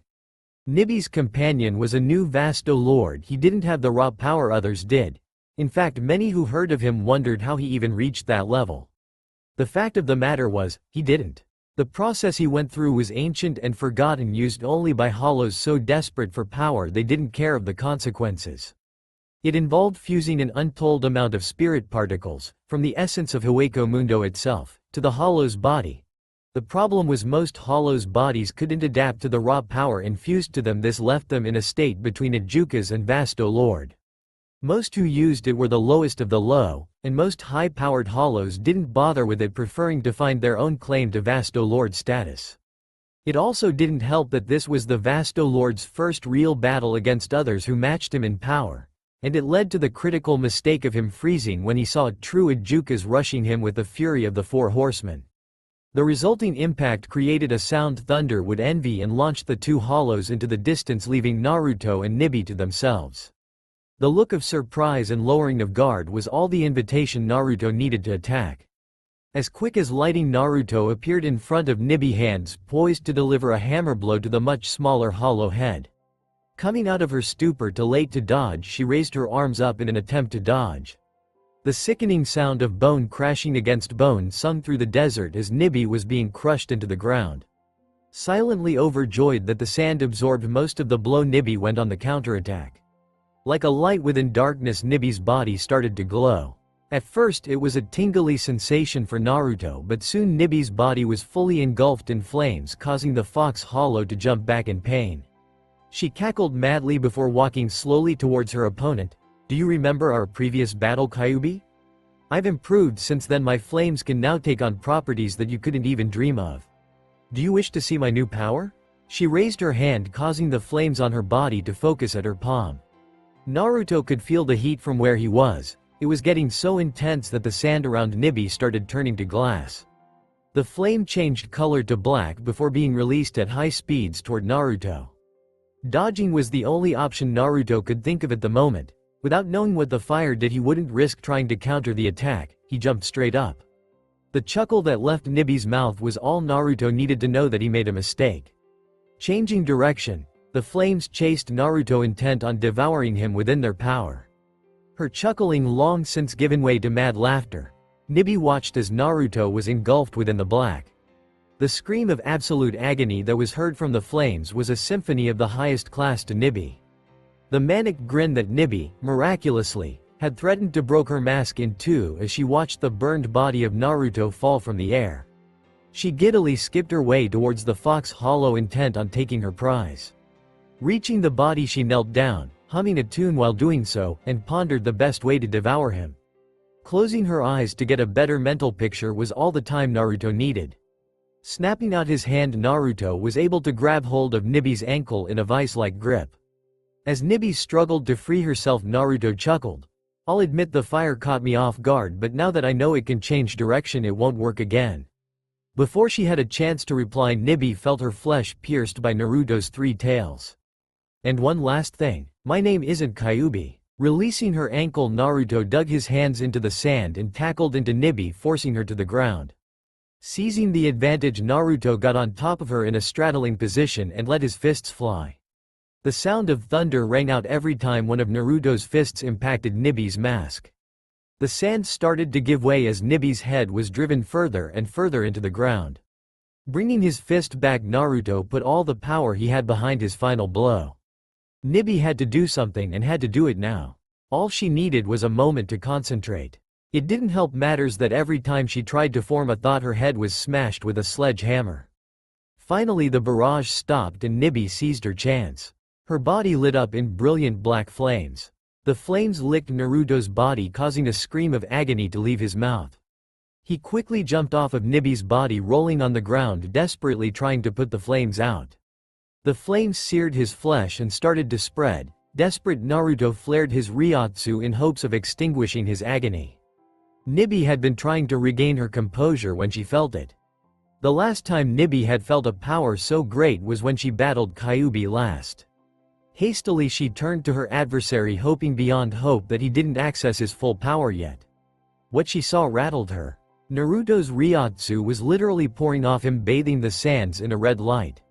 Slowly he could feel his skin reforming and healing itself. He raised his hand and immediately all of his Ryotsu slid back into him and concentrated into the palm of his hand. "Sero," he called out. A sphere of black and red enlarged from his hand before compressing and shooting off in a beam. It flew through the air, glassing the sand. Nibi moved off to the side as fast as she could move, missing the blast by mere inches but still being caught in the explosion. Launched in the air, Nibi gracefully flipped, regaining her balance before firing off a Sero blast of her own. She grinned madly when she saw that Naruto couldn't dodge, and let out a shriek of delight when her blast hit. Naruto cursed, seeing no way to dodge the attack, so he prepared himself by digging his feet into the sand. Closer and closer it came until it impacted Naruto's outstretched palms.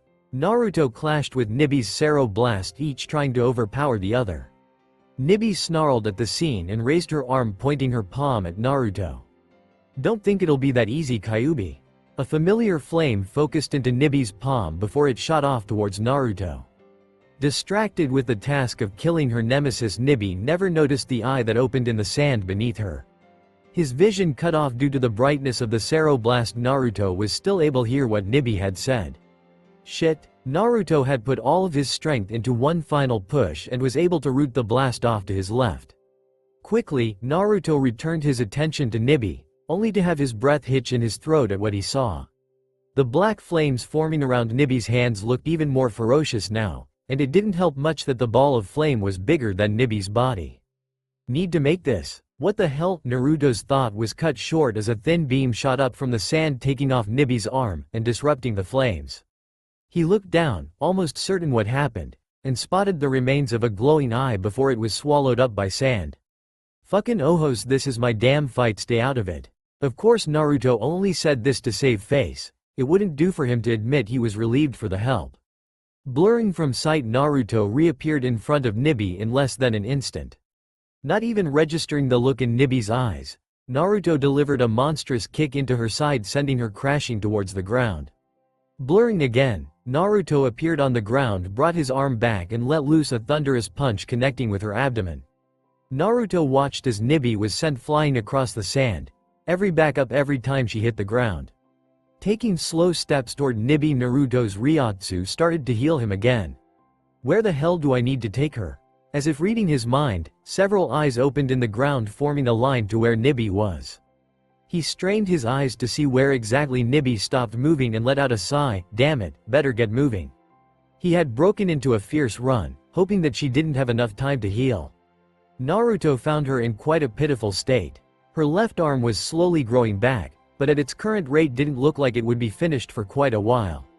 The cat mask that adorned her head was cracked and in some places had gaping holes. All in all, she looked dead. Perfect, Naruto happily exclaimed while he grabbed one of her ankles and started to follow the eyes again. Damn, these eyes freak me out. He hadn't walked very far when he finally reached what he assumed was the destination. It was a big dip into the sand, giving it a crater-like appearance, and in the center laid a giant smooth black stone. Shrugging his shoulders, Naruto walked down and placed Nibi atop the stone. So, this it? It had taken several moments before the sand started rumbling. Several black chains shot out of the ground, wrapping around the unmoving body of Nibi. Firmly secured, Nibi was pulled under the sand. Naruto stared for a few seconds at the empty spot before the ground started to quake again. Slowly the head of Ohos rose above the sand, soon followed by his body. The 6-foot Arrancar now stood on the surface of Hueco Mundo for the first time in 2,000 years. Tilting his head down, Ohos looked at his hands as he closed his hands and opened them again. You did pretty decent, young Vasto Lord, so I've decided not to kill you or your lackey. Whatever. I'm gonna find Grimmjow. Do what you want, just remember, if you want this territory back you'll have to go through me. Saying his piece, Naruto walked off. Ohos watched as Naruto left, smirking. Once he was out of sight, Ohos let out a chuckle before heading off in the same direction.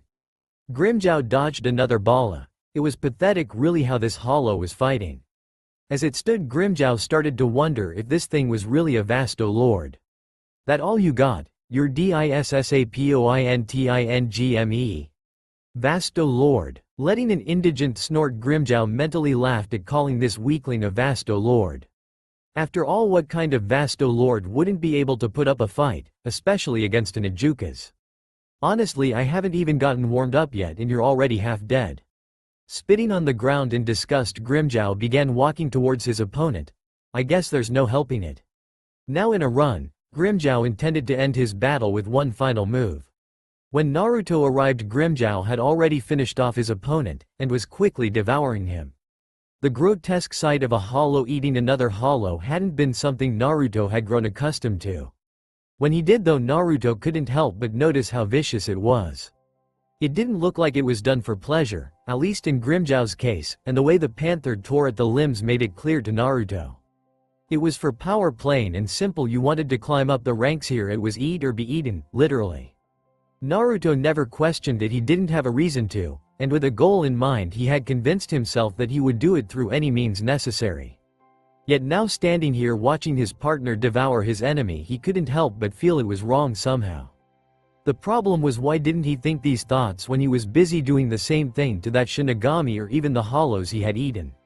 Naruto could only guess it was because he was too busy eating to care. He would reflect more on this later. When Grimmjow finally finished, he heard a snort come from behind him. His curiosity piqued, he turned around to find Naruto staring at him. "TCH, and here I thought I'd get to see you get your ass kicked," Naruto said. "Shut the hell up, Fox. I bet you got your ass kicked, yourself." Seeing Naruto shrug, Grimmjow dropped it. He had just gotten a good meal and he still wanted to find out what happened to Ohos. "So what the hell happened to Ohos, Fox?" Grimmjow asked. "Hey, I'm right here. Both Naruto and Grimmjow turned their attention to the source of the voice. El Emperador de Ojos stood there dressed in Shinigami garb, only white with a black haori. He had long unkempt black hair that reached below his shoulders.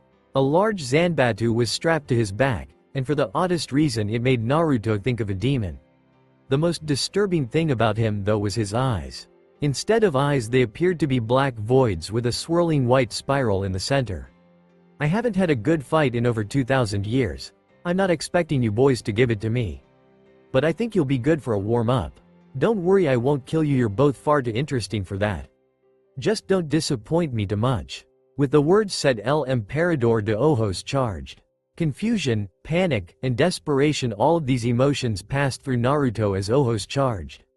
The most disheartening thing about it was the guy's spiritual pressure was practically non-existent, but that couldn't be possible considering Ojos was glowing with an eerie black energy. See, I told this would fucking happen. We should have made a run for it, but no, you had to give me the "I made a deal" speech. Grimmjow's mind moved at a frantic pace in an attempt to come up with a plan. Too late, in an instant Ojos cleared the distance between the two hollows and himself. He gripped the hilt of his Zanbatu and, faster than either Grimmjow or Naruto thought possible, brought it down between the two hollows. Black energy erupted from the blade, seemingly cleaving the sands in half, forcing Grimmjow and Naruto to jump to the sides. Ojos smirked. Just as planned, he muttered. He let his blade go, made fists, and crashed them together in concentration. Eyes started to open up all around his body, each one glowing with black energy. I haven't done this in over 1,000 years. Let's see if I still have my edge, shall we? The excitement that Ojos exhibited made his last statement sound more vicious than he intended. Naruto and Grimmjow both landed in the black sand, on opposite sides of each other. Both of them examined the wound in the dunes that Ojos' sword had created. The sand poured into the dark abyss as a small gash was literally cut into the ground. The two looked behind them to see it stretch on for what seemed like forever. Grimmjow charged, soon followed by Naruto. The fuck, man? Haven't done what in 1,000 years? 'Cause it sure isn't whatever the fuck you're thinking. Naruto sighed at his partner's statement. He really needs to work on that, he thought to himself. The world stopped after that thought. Naruto's vision started to grow hazier, the air became wavy, and the ground started to quake. It felt like it took every ounce of strength Naruto had to just move his head. Finally he stopped on the imposing figure that was Ojos. Naruto had to close his eyes from the blinding energy that started to gather around Ojos. How is this possible? I can't even feel your power. Naruto shouted out in frustration. Not even those 3 Shinigami made me feel like this. Cracking his eyes open, Naruto was able to see a smirk on Ojos' face. The atmosphere was intense and exciting, Ojos had decided. The fact that his newly chosen sources of entertainment were so panicked helped matters immensely. It's quite simple really, why you can't sense my Ryotsu. Do you remember when I told you that the sand was constantly draining away my Ryotsu? Did you honestly think that being released from my prison for less than 5 minutes would allow to be back at my full strength? Ojos let out a small chuckle when he saw Naruto's eyes widen. Do you get what I'm trying to say then? I told you I had complete mastery over this sand, be it manipulation, absorption of others' Ryotsu, or even manipulating that very same Ryotsu as if it were my own. Combining these aspects is allowing me to use more Ryotsu than you can comprehend at the moment, and lets me conceal it at the same time. Of course, merely manipulating this sand is boring, therefore. As he said this, Ojos' body started to absorb the black Ryotsu that covered his body. I'm going to help my recovery along a little and absorb the collected Ryotsu from the sand until I'm 100%. Slowly but surely Naruto felt it. Small and inconsequential at first, it soon grew to a power that made breathing a nearly impossible feat. The Ryotsu swirled around Ojos, going from small whirlwind to large-sized tornado, picking up sand and earth. Yet, Grimmjow and Naruto stayed rooted to the ground. The Ryotsu ripped and crushed him at the same time, so much so that Naruto thought he would pass out. Then it all stopped, the sand landed back onto the ground and the land looked as if nothing had happened to it at all, save for the gash that Ojos had created earlier. Even Ojos looked like nothing happened. His body was no longer covered in eyes and his body stopped glowing with black energy. Ojos cracked his knuckles. Alright, now let me show you what a real fight is. That was the last thing that registered in the fox hollow's mind before a pain, unlike anything he had ever felt, exploded from his abdomen. The exhilaration of completely destroying someone. How I missed it. If it wasn't childish and disturbing, Ohos would have giggled like a schoolgirl when he felt Naruto's bones crack from the force of his kick. Grimmjow could only look on in shock as the legendary Hollow delivered a kick to his partner's midsection. Motherfucker. I didn't even see him move. TCH, and he's ignoring me too. Bastard, you don't ignore Grimmjow Jigger Jacks. Angling his leg upward, Ohos lifted the fox off the ground and sent him airborne. Oh yes, these two have quite a bit of room for improvement. Honestly, that kick wasn't even strong even to cleave a Manos Grande in half. Yet you waste time, Grimmjow, when you face someone who outmatches you. Every second of the battle counts. Turning around, Ohos found Grimmjow to be charging up a Sero. You are also quite predictable. Do you really think a simple Sero will stop someone like me? Allowing himself fall into his long unused combat rhythms, Ohos utilized the technique, Sonido, to appear in front of his second opponent. He smirked at Grimmjow's pathetic attempts to readjust his attack and swiftly punched his head down into the dark sand. The Sero exploded prematurely, engulfing the two combatants in its destructive energy. See, it was that simple to counter your attack. Ohos, unfazed in the slightest, knelt down to check on Grimmjow's injuries. His body seems fine, his face is. Perhaps I should have thought of another course of action. The Arrancar sighed when he finished checking Grimmjow's injuries. The cat Hollow had half of his face blown off and a good portion of his mask. Grimmjow breathing at all was a miracle in Ohos' opinion. Before Ohos could even attempt to aid him, he was forced to dodge as three spear-like objects attempted to impale him. Really, Naruto, I didn't injure you that much, did I? A young strong Hollow, like yourself, should have been back earlier. Maybe then little Grimmjow there wouldn't have had to suffer such a grievous wound. The only response to Ohos' question was an increase in Naruto's spiritual pressure. Naruto retracted his tails and stared at the two across from him. His 5 tails swished angrily as he realized his partner wasn't moving. Bastard, don't you dare think I'll let you walk away from this alive. Using speed he didn't know he had, Naruto charged in for Ohos, and using the momentum from his sudden burst of speed crushed his hand against Ohos' jaw. He gripped his wrist and let loose a howl of pain as Ohos was knocked back by the force of the blow. It's like punching fucking iron, Naruto thought to himself. Digging his feet into the sand to slow his momentum, Ohos finally managed to stop. Looking at Naruto already regenerating his damaged arm, Ohos chuckled. Incredible.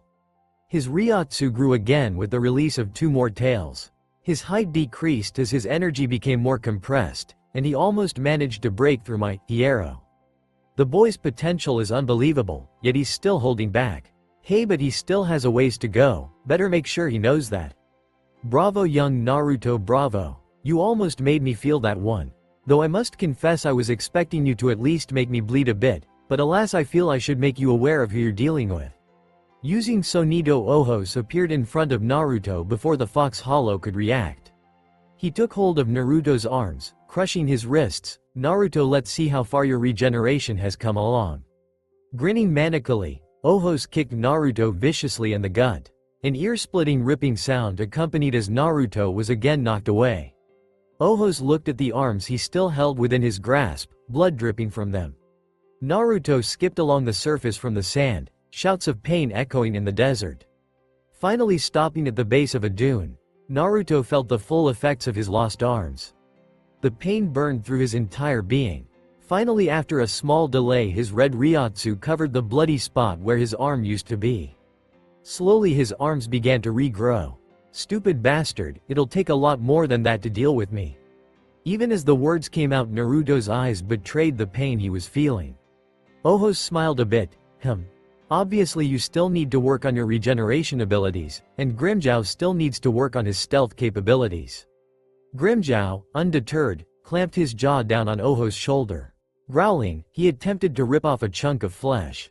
Ohos let out an annoyed sigh. Grimmjow, if your partner didn't hurt me, what makes you think you have a chance? Looking at his fist for a moment, Ohos speared his hand into Grimmjow's newly reformed mask. Ohos secured a grip and ripped the cat Hollow off his shoulder. The two Hollows had regrouped after that, causing Ohos to let out a small chuckle. Honestly, I haven't even started fighting seriously and you two are already tired? Ohos feigned a disappointed sigh. What am I going to do with you two? If you're defeated by me not even taking you seriously, how am I supposed to be confident enough to tell you the secret of becoming a Ronkarhim? Ohos finished. The hacking coughs that Naruto and Grimmjow had exhibited blocked out most of what Ohos said, but the two were able to garner the last phrase of learning to be like him, and hearing this both hollows willed themselves to stand. It was Grimmjow that was the first to speak. The hell you talking about? What the fuck is an Arrancar? Something like you? You smell like a Shinigami and a hollow. Ohos smirked at the two hollows before him. You both have much to learn. Essentially what it boils down to is an Arrancar is a hollow who has removed his mask. It prompts a change in a hollow down into its very core, essentially changing it so much that it can no longer evolve as a hollow. Of course the advantages easily outweigh the cons. Your mask becomes a Zanpakuto. Ohos pointed to his sword. It unlocks a spirit's latent Shinigami powers. What it boils down to is that you become part hollow part Shinigami. The two stared at Ohos as if he were crazy. They turned to each other. Grimmjow snorted while Naruto shrugged. It was the cat hollow who broke the silence. Fine, let's say we believe hollows who take off their masks get Shinigami powers. The fuck does that matter? I've fought them before, they're all weak except for their bastard captains. The grin that appeared on Ohos' face chilled the two hollows down to their very core. You're thinking far too close-minded, little hollow. Imagine a Shinigami's capability to seal their abilities coupled with a hollow's natural ferocious power. What's your damn point? Grimmjow growled out. Ohos chuckled. Little hollow, don't tell me that you don't know what the nature of a hollow's mask is. You don't, do you? Truly you've never questioned why it is hollows must feed on spirits? Well then it's time to enlighten you, isn't it? A hollow's mask is a source of its power. It provides every hollow with special abilities that make it different and unique from every other hollow, much like a Shinigami's Zanpakuto. Unlike the Shinigami, however, we can't seal our power into swords. Hence they continually eat away at our Ryotsu. That's what makes it so hard to gain power as a hollow to move up the evolutionary ladder, but that's also the reason why when some hollow does accomplish this, his power jumps to levels that Shinigami can only imagine. Now imagine, if you would, what you could accomplish with that ability to seal your powers and then train your body. Your power would jump by leaps and bounds. The prospect was definitely appealing in Naruto's opinion. Ripping your mask off, huh? There's gotta be more to than that, Ohos, otherwise there'd be nothing but a Roncar in Hueco Mundo. Even if it was appealing, Naruto wanted to cover all the bases. Ohos nodded to confirm Naruto's question. Right, there are indeed some requirements that must be fulfilled if you were to attempt this. Not every hollow had this potential, only some do. Those that do not have the potential that try this end up destroying themselves by separating their mask from their body. Don't just try and rip your mask off like a jackass either. Even if you do have the potential, the required energy could easily drain you away to nothing. To better explain, imagine it like this. When you're halfway through the process, your mask will attempt to drain away every last bit of you. Your body, of course, will attempt to compensate and start producing more Ryotsu. If you manage to survive the process, you may end up weaker than you were before. That Ryotsu your body produced will have been completely devoured by your mask. That's why you need an outside catalyst to supply you with the necessary energy. That way you can keep your power even with your mask out for everything you got. Of course there are ways around that, isn't that right, little fox? The two tensed at Ohos' cryptic words, but couldn't but be intrigued. Grimmjow, ever wanting a new way to kick someone's ass, decided to press Ohos about the issue. Hey Ohos, what kind of catalyst is needed? The Emperor of Eyes was picking up his Zanpakuto when Grimmjow had asked the question, silently wondering as he should have explained a Roncar to the rookies so soon. Grimmjow's voice crashed into his ears. Definitely should have waited, he muttered to himself. He had finished strapping his sword back onto his back before answering Grimmjow's question. I don't think I'll tell you just yet. I mean, I just got free and you want me wasting my time walking you through the stages of power? I don't think so. Tell you what, you actually get strong enough to stand in my presence when I flaunt my power, and then we'll talk. Besides, this place has been without my presence for much too long, and I think it's time I revealed myself again. Before Naruto or Grimmjow could respond, he disappeared in a blur of speed. Grimmjow growled in annoyance. You believe that bastard? He gives half an explanation then just fucking disappears. I don't think so. Yo Fox, I'm heading after him, do what you want. Then in an instant, Grimmjow sped through the dunes. An answer to our problems may soon present itself. Naruto's head snapped up. What did you mean? Naruto couldn't be sure, but he could have sworn that the voice snorted. Didn't you hear, Ojos? You need a catalyst to undergo a transformation, and I believe, in my humble opinion, that you have the greatest tool to help you achieve this. Shrugging his shoulders, Naruto asked, what did you mean? The voice's laughter rang throughout Naruto's body. You'll understand soon enough. The voices, Naruto mused, just who did they belong to? Well, the females at least remained a mystery. He was almost positive the males was that annoying ass captain. He hadn't heard the brutish one in a while either, not that it bothered him. The only one that he gave a damn about was the females, and he still didn't know why. He didn't know how long he stayed in that spot, but finally decided a change of scenery was in order. Focusing, he gripped the fabric of reality and ripped it open, creating a portal. He walked in and the portal closed behind him, leaving no trace that he was there at all. The void between dimensions was oddly comforting for Naruto. The blackness of it all, absolutely nothing but him, it allowed his mind to wander. Things started moving excessively fast for Naruto. Ojos, Arrancar, and his new den. Naruto smiled beneath his mask, my den. Then there was Ojos. The hollow was incredibly strong, at least from the impression Naruto had of him. However, he was also incredibly knowledgeable. Something that'll come in handy later, Naruto whispered to himself. Finally there was the loose cannon that was his partner Grimmjow. That one stopped Naruto for a bit. Quite frankly, Naruto didn't know how to classify the cat hollow. At times Grimmjow would seem to want nothing more than to fight the strongest enemy around the area. Yet Ojos caused the seemingly fearless cat to want to flee. Could it be a power thing? Wishing to fight someone on his level?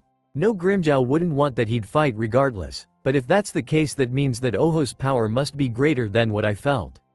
Even then the bastard managed to floor us with just his presence. The fox hollow started to growl, unconsciously letting his Ryotsu rage about. That sucks. I can't let this happen. How can I make everyone recognize my power when I can be beaten so easily? Maybe I should look into this Arrancar thing after all. Naruto had started walking again, no particular destination in mind. Not even registering it, Naruto walked out of another portal into the human world. The lone Vasto Lord sat down into a village. Naruto looked on uninterested as the children played in the streets and civilians went about menial tasks. He walked through the village, an inkling in the back of his mind telling him he should know this place. Quite a boring place if you ask me. That's when he saw something that drew his attention. A man dressed oddly, yet familiar, walked past him. An urge raged inside of him, and immediately his body walked on its own following this supposed stranger. Naruto tried to rein his body under control. He used every bit of strength he had, yet failed. What the hell, why can't I control my body? Naruto tried to scream, but found even his voice to not be working. Being forced to watch the mysterious individual, Naruto couldn't help but examine the man in front of him. The red vest and white hair of the stranger swayed lightly in the wind in an almost hypnotizing fashion. Wait, this seems familiar. Do I know this man? I can't. If I did, surely I would remember. The fox hollow wasn't too sure about the last part. It seemed like an eternity before the man stopped. Naruto was quite interested when he saw the stranger turn his gaze on a small building, and giving a decent view of his face. Red paint went down his eyes and a small wart was on his nose. Suddenly the wind picked up, blowing dust into the man's face, forcing him to cover himself. The movement allowed Naruto to gain a full view of his features. He saw now that the red paint ran down the bottom of both his eyes and he had a headband that read, oil. Naruto also noted this man was in his later years. Hey, better pray you don't kill over today, Ero Sennin. He stopped. The nickname sounded so natural to him for some reason. Why did I call him that? Ero Sennin. The word escaped Naruto's mouth. What the hell, that wasn't me. The old man's eyes widened. Quickly he looked around himself as the wind continued its assault. Naruto. I'm sorry. The old man whispered before he started walking again. My name's Naruto Uzumaki and I'm gonna be Hokage. The fox hollow's mind was filled with a scene of a blonde-haired child in an orange jumpsuit making a proclamation to those around him. Who the hell is that? The scene shifted to showcase the young boy training in the forest, training for what the Fox Hollow didn't know. Apparently the boy was trying to channel energy into a controlled sphere which he would then use to obliterate his enemy.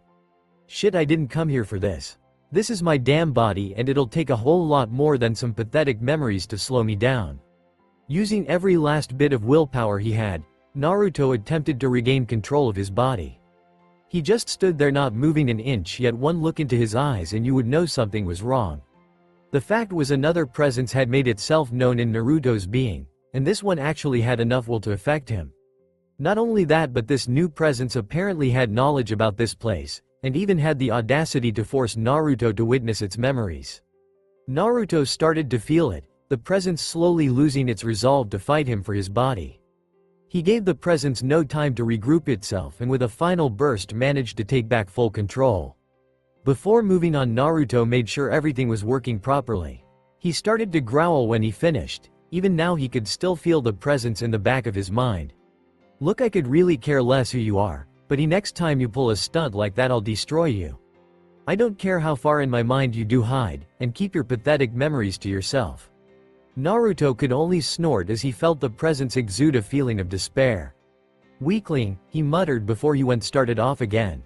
Continuing on his task didn't help distract Naruto from those memories fully. Even if he did firmly believe that the blonde kid named Naruto wasn't anyone he knew, it was still disturbing at how familiar the scene was. TCH, why did you have to ruin my day? That's when he felt it, almost an echo, a burst of spiritual pressure. It was only there for a moment before it was quieted, almost untraceable. Huh, that wasn't there before and it was strong. Maybe this day is still salvageable. With a laugh, a bit on the insane side, Naruto went off. He nearly lost the scent a few times, yet every time it was a dead end there was another flare. It was in front of a tower that Naruto found his prey. Huh. Hokage Tower? Wait, how did I know that? TCH, no time to be thinking about stupid shit. With a growl he jumped up to the upper levels of the tower. Unohana Retsu and Yoruichi Shiwan were bored. They were the next lucky pair charged with patrolling the newly designated red zone. Unohana-chan, I'm bored. Really, what was old man Yama thinking? Putting me on such a boring assignment. I mean, what are the odds that that stupid Vasto Lord will show his face again? Yoruichi groaned and fell back onto the ground. Unohana smiled at the younger Shinigami. Be patient, Yoruichi dono, our shift is almost over. She stifled a laugh when she heard Yoruichi give an unladylike snort. Even though Unohana had put on an outward appearance of someone who was calm and collected individual, her current emotions were far from it. Even now the words of what the Fox Vasto Lord said haunt her. Who do you think killed him? She never really got to Saito beyond anything other than a passing acquaintance, and yet she's told he was attracted to her. The thoughts constantly plagued her mind, certain little things she never realized until now about the dead captain. Almost every captain's meeting he would take the same path as her, even though it was several minutes out of the way. Even several times she would go looking for herbs in the mountains he was there, and every time he would always act like he didn't know she was going to show up there. The depression built up within her for some reason, though she didn't know why. She didn't care for Saito in a romantic sense, yet she couldn't help but feel like she lost her best friend. Yoruichi herself wasn't faring much better. True, she did believe the job to be boring, but she thanked her luck that it hadn't turned into anything else. She had witnessed the capabilities of the new Vasto Lord firsthand, and even though she didn't have access to her full capabilities, she was strong enough to engage at least a vice captain level Shinigami without much difficulty. Even with her full power allowed, thanks to General Yamamoto declaring this a red zone, she still felt quite uneasy. Not only that, but she was paired up with Captain Mom, as termed by everyone not in division, possibly the most boring individual she'd ever known. It wasn't that she thought any ill will towards the medic, it's just that when it came to anything entertaining she was always the last one you wanted to go to. When it came to conversation, the only you could possibly get out of Unohana Retsu was a chiding for wasting time when you had work to do. However, she was one of the ones to meet up with the Hollow, wonder what she thought of him. Yoruichi turned her head towards her fellow captain and asked, Unohana Taicho, you met that Vasto Lord, right? What did you think of him? The captain of the 4th Division nearly jumped when she heard her name called. She finally regained her composure and turned to regard Yoruichi. I'm sorry, what Yoruichi dono? I wasn't paying much attention. Sighing, Yoruichi repeated her question. I asked what you thought of that new Vasto Lord that made himself known. For the faintest of moments Yoruichi could have sworn she saw Hana's eyes narrow into slits. Yoruichi dono, he is a hollow, and the most powerful type at that. What I think of him doesn't matter. What is important is that should we encounter him we eliminate him. The venom in which she spoke her words actually made Yoruichi flinch a bit. What's her problem? It's not like both Shinigami's thoughts stopped cold when they felt it. That can't be possible, Yoruichi whispered. The spiritual pressure she felt was undeniably the Fox Hollows, but the last time it wasn't as powerful. She turned to Hana, who already had her Zanpakuto drawn. You felt it too, didn't you, Hana Taicho? Yoruichi's only response was a quick nod from Hana. Digging her hands to ground, Yoruichi back flipped from her current position just as the Vasto Lord crashed into the area she previously occupied. Hey, looks like we meet again, ladies, Naruto said. His tail swished behind him as he crossed his arms. Looks like you're both ready to go all out. Any particular reason for that? Hana wanted nothing more than to rip the bastard Hollow's head off. Forget performing a soul burial, she wanted him utterly wiped from existence. Still, it wouldn't do any good to just charge into a fight with an opponent as powerful as, not to mention the consequences it would have on the real world if she just went all out. Curiosity also made itself known in her mind. He wasn't this strong before, and he only had 3 tails the last time. This is bad. If his full capabilities as a hollow haven't matured yet, there's no telling how strong he could become. Not to mention that I have one of the weaker captains as backup, she sighed. This situation was getting worse by the second. Yoruichi wasn't faring much better. She stared down at the Fox Hollow before her. He had changed a bit in outward appearance, but she still knew it was him. Well, at least you're not as tall now, Yoruichi muttered under her breath. She turned to Hana to gauge her reaction. Yoruichi cursed when she saw the older woman looking at the ground. Is she even paying attention to the situation? Damn, it looks like she's gonna be useless for a while. Well, since Hana Taicho seems to be out of it for a moment, how about I make the first move then? Yoruichi grinned before charging to deliver a kick to Naruto's mask. Naruto chuckled at the bronze-skinned captain. She was fast, he would give her that, but after what he just went through against Ohos, she didn't stand a chance. Waiting until the kick was mere inches from himself, Naruto gripped Yoruichi's leg, and using her momentum threw her off the top of the tower. He turned back to Hana and was to dodge as a katana was thrust at him. Displaying acrobatic movement seemingly impossible for his size, he managed to avoid the attack. Before Naruto could retaliate, Hana pivoted on her foot and shot forward like a bullet towards Naruto. In response, Naruto's tails started to harden and shot out towards Hana. Being a veteran, Hana wasn't that surprised that the fox's tails could be used as weapons. She had encountered similar attacks before in the past, and they all had the same weakness in that once dodged, the attack couldn't be re-angled and had to be retracted for another attack, and at the range the Vasto Lord was attacking it would take some time to recover. Timing it right, she dodged each tail with a grace that was honed with years of practice. Naruto resisted the urge to laugh when he saw Hana continued her attack. She's underestimating me, he smirked under his mask. He would just have to show her you didn't underestimate the future king of Hueco Mundo. With a little more concentration, Naruto's tails bent back around and came at Hana from the back. Yoruichi had recovered from the throw easily enough. The problem was how far he threw her. By the time she regained her bearings, Yoruichi had discovered the Vasto Lord had thrown her clear to one end of the village. When she did finally arrive, she wasn't surprised to see Hana had already engaged. As it was, the battle looked like it was still getting warmed up. She made her move when she saw Naruto's tails come around and tried to skewer Hana from behind. Getting behind the hollow without being was the easy part. She wasn't captain of the 2nd division for nothing. With her Zanpakuto, Yoruichi severed all 5 of Naruto's tails in one slice. The scream that accompanied her attack was loud enough to shatter glass, causing Yoruichi to almost cover her ears because of it. You little bitch, Naruto screamed out. He had gotten careless. Naruto hadn't expected Yoruichi to be stealthy enough to sneak up on him like she did.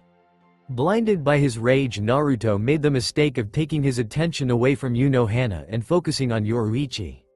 No longer under the threat of Naruto's tails and with the Vasto Lord's attention focused on the younger captain, Hana finished her attack with little difficulty. Naruto felt Hana's blade go through his back and out his stomach. Letting out an ear-splitting scream, Naruto gripped the sword's blade in an attempt to push it out. His attempt was futile as he felt the blade twist in his gut and force it through his ribcage and out the side of his body.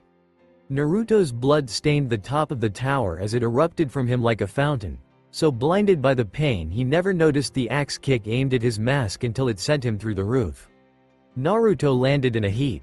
His chest area was on fire and his mask had been massively cracked. Still, he wouldn't give up, especially to any Shinigami. He reached his hand out for anything to balance him while he stood up. It hurt everywhere and the gaping wounds in his chest and stomach had only started to close up. Wobbling a bit, he placed both hands on the table to keep from falling, and soon came to realize he was in an office. He looked around half-heartedly, his vision slightly better due to the holes still in his mask, and noted it was rather simple. He was about to leave to finish regenerating when he was stopped by a gasp. Quickly he looked for the source. Is it another ambush? Naruto dispelled that thought from his head. Looking down at the front of the desk, he saw something that nearly caused him to gasp back in surprise. It was a woman, blonde hair, 2 ponytails, well-endowed, brown eyes, and the remnants of drool all so familiar. The presence that Naruto had fought off before was back in his mind full force. Tsunade had in a state of depression ever since the news of Naruto's death reached her ears. At first she denied it with tears in her eyes and begged Kakashi to tell her it was a lie. When the copy nin turned his head away from her, it was like a mirror breaking. What little hope she did have died when she saw the blonde's body. After that she just didn't care anymore. She didn't talk to anyone, and her position as Hokage didn't mean anything to her. Drinking and sleeping were all she seemed to do anymore.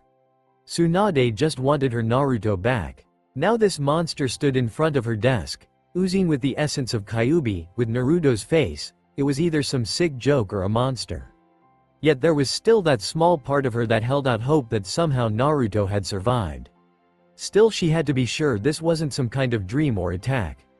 Finally, she couldn't take the tenseness of the situation anymore, and before she realized it, she had whispered the name, Naruto. It was a raging battle for control of Naruto's body. The presence in Naruto's body desperately wanted control, even if it meant getting himself killed.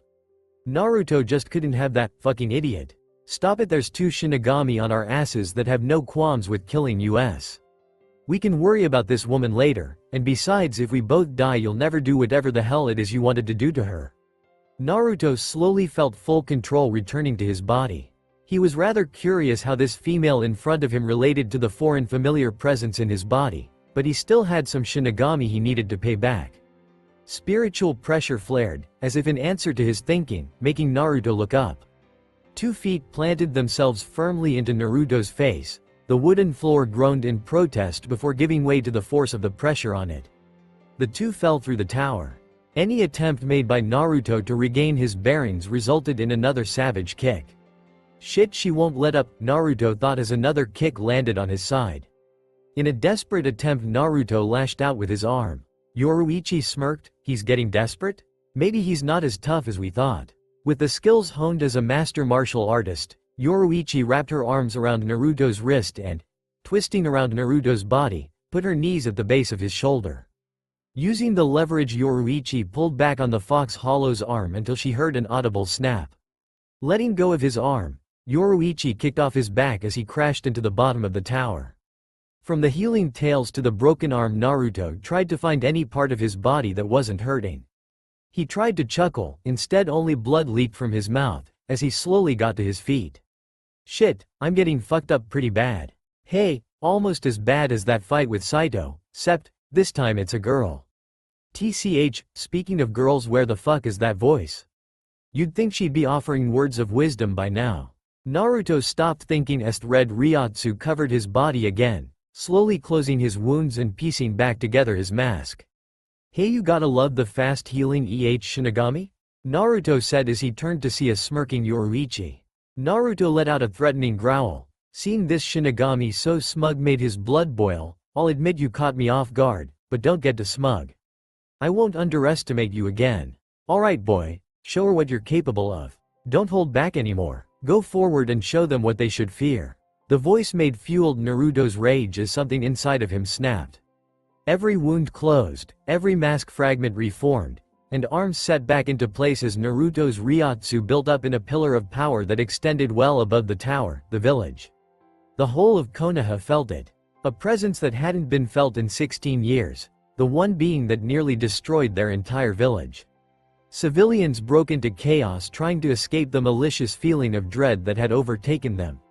Parents abandoned children, children cried and fainted, and the ninja raced toward the source. Yoruichi was taken back. This much power should be impossible. Even old man Yamamoto doesn't have this much Ryotsu. Even if he did evolve from Ijukas to Vasto Lord in record time, he should have stopped his growth. Hana and I can't take this by ourselves anymore. As fast as she could, Yoruichi reached for her soul phone. This is incredible. No holding back, no limitations, I can do anything. This wasn't like when he fought Ohos, Saito, or even when he nearly killed Yoruichi. This wasn't showing off anymore, testing the limits of what he could do. This was raw, unbridled strength. He stared at Yoruichi as she pulled out the instrument that forced his retreat last time. The very earth couldn't withstand Naruto's speed as he moved to intercept Yoruichi. It was pure bliss when he crushed her hand and in the process her phone. He wanted to chuckle at the look of pure fear that appeared on her face when she realized what happened. Still gloating is what got me in trouble in the first place. Naruto whispered. His body tingled when he felt her. Looks like the second one decided to act then. Wonder why she hasn't helped till now. With a hold on Yoruichi, Naruto quickly scanned the tower for Hana. There, he found her, 2 floors up, putting away a phone. With a growl, Naruto threw the 2nd Division captain towards Hana. Not wasting any time, Naruto opened his maw, as Ryotsu gathered in it, and released a Sero. It's not real, she thought to herself. The body was there in the casket. Tsunade remembered the day when she saw it, when they buried it. Yet she saw it with her own eyes, a monster that had her Naruto's face. It didn't answer her when she called out to him. Then that woman had attacked him, smashing him through her floor and down to bottom of the tower. Tsunade wanted it to be a dream. She would have given anything for it to be a dream. Yet the hole in her floor remained and the sounds of combat could be heard from below. Then, like everyone else in the village, she felt it. The malicious chakra of the Kyuubi. It teased her, antagonized her, and dared her to say it was still a lie. Still the leader part of her, one she thought had long since died, begged her to take charge once again. To defend the village that her little Naruto loved so much. Tsunade steeled her resolve. Whether or not that monster was Naruto, she had no doubt that he would still fight to the death to protect this village. Moving with speed and precision of a legendary ninja, she made her way to the bottom of the tower. Hana screwed up, something she didn't do very often. She allowed her desire to make her friend's killer suffer blind her. Moving quickly, she managed to catch Yoruichi and avoid the Sero the Hollow had fired. With Yoruichi in hand, Hana fled from the tower. Now with Yoruichi seemingly crippled in one hand and the Seireitei saying reinforcements may or may not be coming, hold for orders she had been told. Hana was left with a very angry and very focused Vasto Lord to contend with. Immediately she went over every Kido spell she knew. Most took time and even then she wasn't sure if they would do enough damage to the Hollow to be worth it. She thought of her Shikai and Bankai, then immediately dismissed the thought. The reports that Aizen had submitted stated that this Hollow had no qualms in eating Zanpakutos, and every attack Minazuki had was slow to build up. Hana shook her head. Minazuki would just be a giant meal to this Hollow if what Aizen had witnessed true. Then there was the issue of the amount of Ryotsu the Vasto Lord was emitting. The last time such a thing occurred was the Quincy, so many people in one place being exposed to such massive Ryotsu. Hana wanted to curse. Is this the reason Seireitei is hesitant in sending reinforcements? Still, these people use chakra, the essence of life. If it were mixed with Ryotsu, it could prove to be fatal and the ones lucky enough to survive would no doubt be hunted down. A disturbing roar broke her thoughts. Again her attention was stolen as she felt her fellow captain struggle against her. We must hurry. We need time to regroup. Yoruichi Dono. Ryotsu thrashed around, reflecting Naruto's anger towards his prey. They had run, he'd seen them, and before he could give chase he was surrounded. Surveying them, Naruto came to one conclusion: they were human. They all wore the same clothing, more or less, probably military, Naruto thought. There she is, Aga, Naruto thought to himself. There 4 floors above him stood the blonde woman. A tingle stirred in the back of his mind, weaker than the previous times, and was utterly squashed. The last thing Naruto wanted right now was to fight over control for his body. I don't have time for this shit right now. He made to walk out of the tower. He was sure the Shinigami couldn't have gotten too far. Sound reached his ears, something moving through the air, he deduced. Content to ignore it, Naruto continued walking. Something had pegged him on the back. It didn't hurt, yet something did feel odd about it. Another sound, this time sounding like something was just lit. A memory appeared in his mind, a little piece of paper, yet still produced an impressive explosion. Explosive tag. He felt the air heat almost instantly. The tag's reaction to the chakra focused into it was always delayed. Small shards of metal were released due to the tag's seals.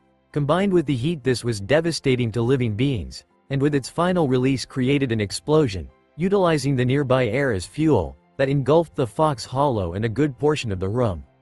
It didn't hurt, it didn't even pierce his skin, but the fact remained: they had attacked, they had underestimated him, and they thought him a fool. They spoke, Naruto could hear it. He understood the words, "Stop, moron," and gave orders. The Fox Hollow growled. Not only did they try to destroy him with that pathetic attack, but they also thought to ignore him.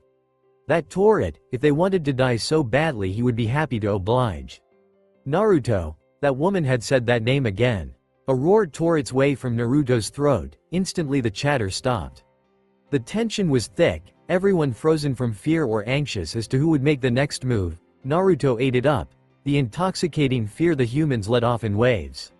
"Which one of you bastards threw that explosive tag at me?" Naruto asked. Looking around, he noted most of the ninjas seemed surprised. Seeing that no one answered him, he asked more forcefully, "I asked which one of you bastards threw that explosive tag at me. Answer, and I may not kill everyone here. Well, maybe I'll kill most of them, but they don't need to know that." Again no one answered him, and this time most of the ninjas started to take out weapons. That's it. He held up his hand. A sphere of Ryotsu formed around it, with the intent on atomizing everyone in the tower. "Wait," Tsunade yelled. She had heard and seen enough. The voice, the energy it emitted, and the monstrous fox-like appearance, it all pointed to being Naruto in some sense. A sigh of relief was released when she saw the fox monster had stopped momentarily. Hesitant to approach but still anxious to confirm her curiosity, Tsunade jumped to the ground floor and approached the Fox Hollow slowly. At this point Tsunade could care less about protocol protection of the village. She just needed to ask this creature a question. "Is that you, Naruto?" She tensed when the beast growled at her and became weary when he started to advance on her. Tsunade mentally went over several scenarios should the need arise to defend herself. Not that it mattered in Tsunade's mind anyway. After that horrifying display of power that had practically half of Konoha's military in the tower with her, all sweating bullets, she doubted they could last at least 5 minutes. The hollow stopped right in front of her, and slowly brought its mask inches from her face. 2 bluish orbs stared into her eyes, its hot breath blowing against her skin. Tsunade could faintly make out the outline of a person's face within the fox-like skull. Seemingly done with his inspection, the hollow pulled its face away and looked at everyone surrounding him. Tsunade was about to give up on it when he spoke, in that same voice that she had grown to miss. "Lady, I want to kill all of you, I really do. But the only reason I haven't is because something keeps holding me back. It keeps telling me you're important, and I don't know why. It's fucking annoying. Fuck, this stupid Naruto kid who you probably think I am, no fucking clue. I got a couple fucking memories of him wanting to be this thing called Hokage, and then he goes about it like a goddamn jackass. Honestly caring about gaining people's respect? Bullshit reasons. He should have wanted them to fear him for his power. I don't even know why I'm telling you this. I should be killing those fucking Shinigami and feasting on their innards right now. But no one of your jackass ninja had to go and throw a fucking explosive tag at me for no fucking reason." Tsunade stood there shocked. This monster was Naruto, or at least partially. More questions flooded her mind she desperately wanted to ask. She took a step forward. Before she could do anything else, Naruto again talked. "You know what? Forget it, forget the whole fucking thing. I'm too fucking annoyed right now to deal with anything. A black portal opened up behind the agitated hollow and he slowly walked in. Tsunade raced to catch him, desperate to make him stay, but to her misfortune she merely touched the outline of the dark void. That small contact with the afterlife, however, affected her in a way that would forever link her to Hueco Mundo. Her body stiffened, it felt like her entire body was on fire, and she promptly collapsed. The very last thing she was aware of was several shouts of "Hokage-sama." "Something is wrong," Hana muttered. Initially when she retreated she had fully expected the hollow to follow her. Perhaps those whose spirit powers have awakened drew him away. She shook her head again. That seemed highly unlikely considering there were two Shinigami captains he had forced to retreat. She turned to look down at the unconscious Yoruichi. Her hand had been completely crushed, easy enough to fix. The true problem was the hollow's Ryotsu. It seemed to have done some more extensive damage than she was capable of healing without the proper equipment. That in itself was odd. The Ryotsu she did manage to remove from the wound was rather poisonous. Hana had never encountered anything like it. Yamamoto-sama will need to be informed of this. Informed of what Hana Taicho? The 4th Division captain, startled, turned to the source of the voice. Hana let out a sigh of relief. "Yamamoto-sama, you are aware that Yoruichi Dono and I have encountered the Vasto Lord class hollow codenamed Kang." The old man nodded, allowing her to continue. "Upon engagement we have found his power has grown substantially." Yamamoto stiffened a bit before nodding again. "During the battle the two of us managed to do substantial damage, however, this hollow has displayed some troubling abilities. Its regeneration factor is phenomenal. It managed to recover from a shattered mask, broken arm, nearly severed torso, and several other breaks and lacerations within minutes. Its Ryotsu also appears to be poisonous, and with all due respect Yoruichi Dono needs medical attention." The 4th Division captain made to move Yoruichi back into the Soul Society. The old captain stopped her, and motioned for several Shinigami dressed in medic garb to care for the tan-skinned woman. Before Hana could protest she was cut off. "It will take some time before you are truly needed Hana Taicho, but for right now I wish to inform you of your new assignment." Hana blinked. It was quite odd for captains to be given assignments. One of the Central 46's agents has reported in this incident. The general consensus was there would be another Quincy disaster, and almost immediately we speculated a report to slaughter this entire village. However, seeing as how this Vasto Lord is seriously becoming a nuisance, and fear of losing our own men, they have decreed that this village, should they wish to continue existing in the realm of the living, will have to aid in the purification of said Vasto Lord. Yes, I know it's a moronic idea, but Central 46 believe that these people's training for the military will allow them to adapt to their new powers efficiently, but they still have decided a liaison is necessary. You will be it. The news kept getting worse and worse. Hana thought. "Yamamoto-sama, these people will be slaughtered. We can't allow this to happen. Captain Hana, know your place. The fact remains whatever Central 46 has decreed we must follow it." Instantly Hana sobered up. "Understood Yamamoto-sama." With that she followed to the infirmary. Yamamoto stared at the village of Konoha and sighed before turning and walking back into the gate.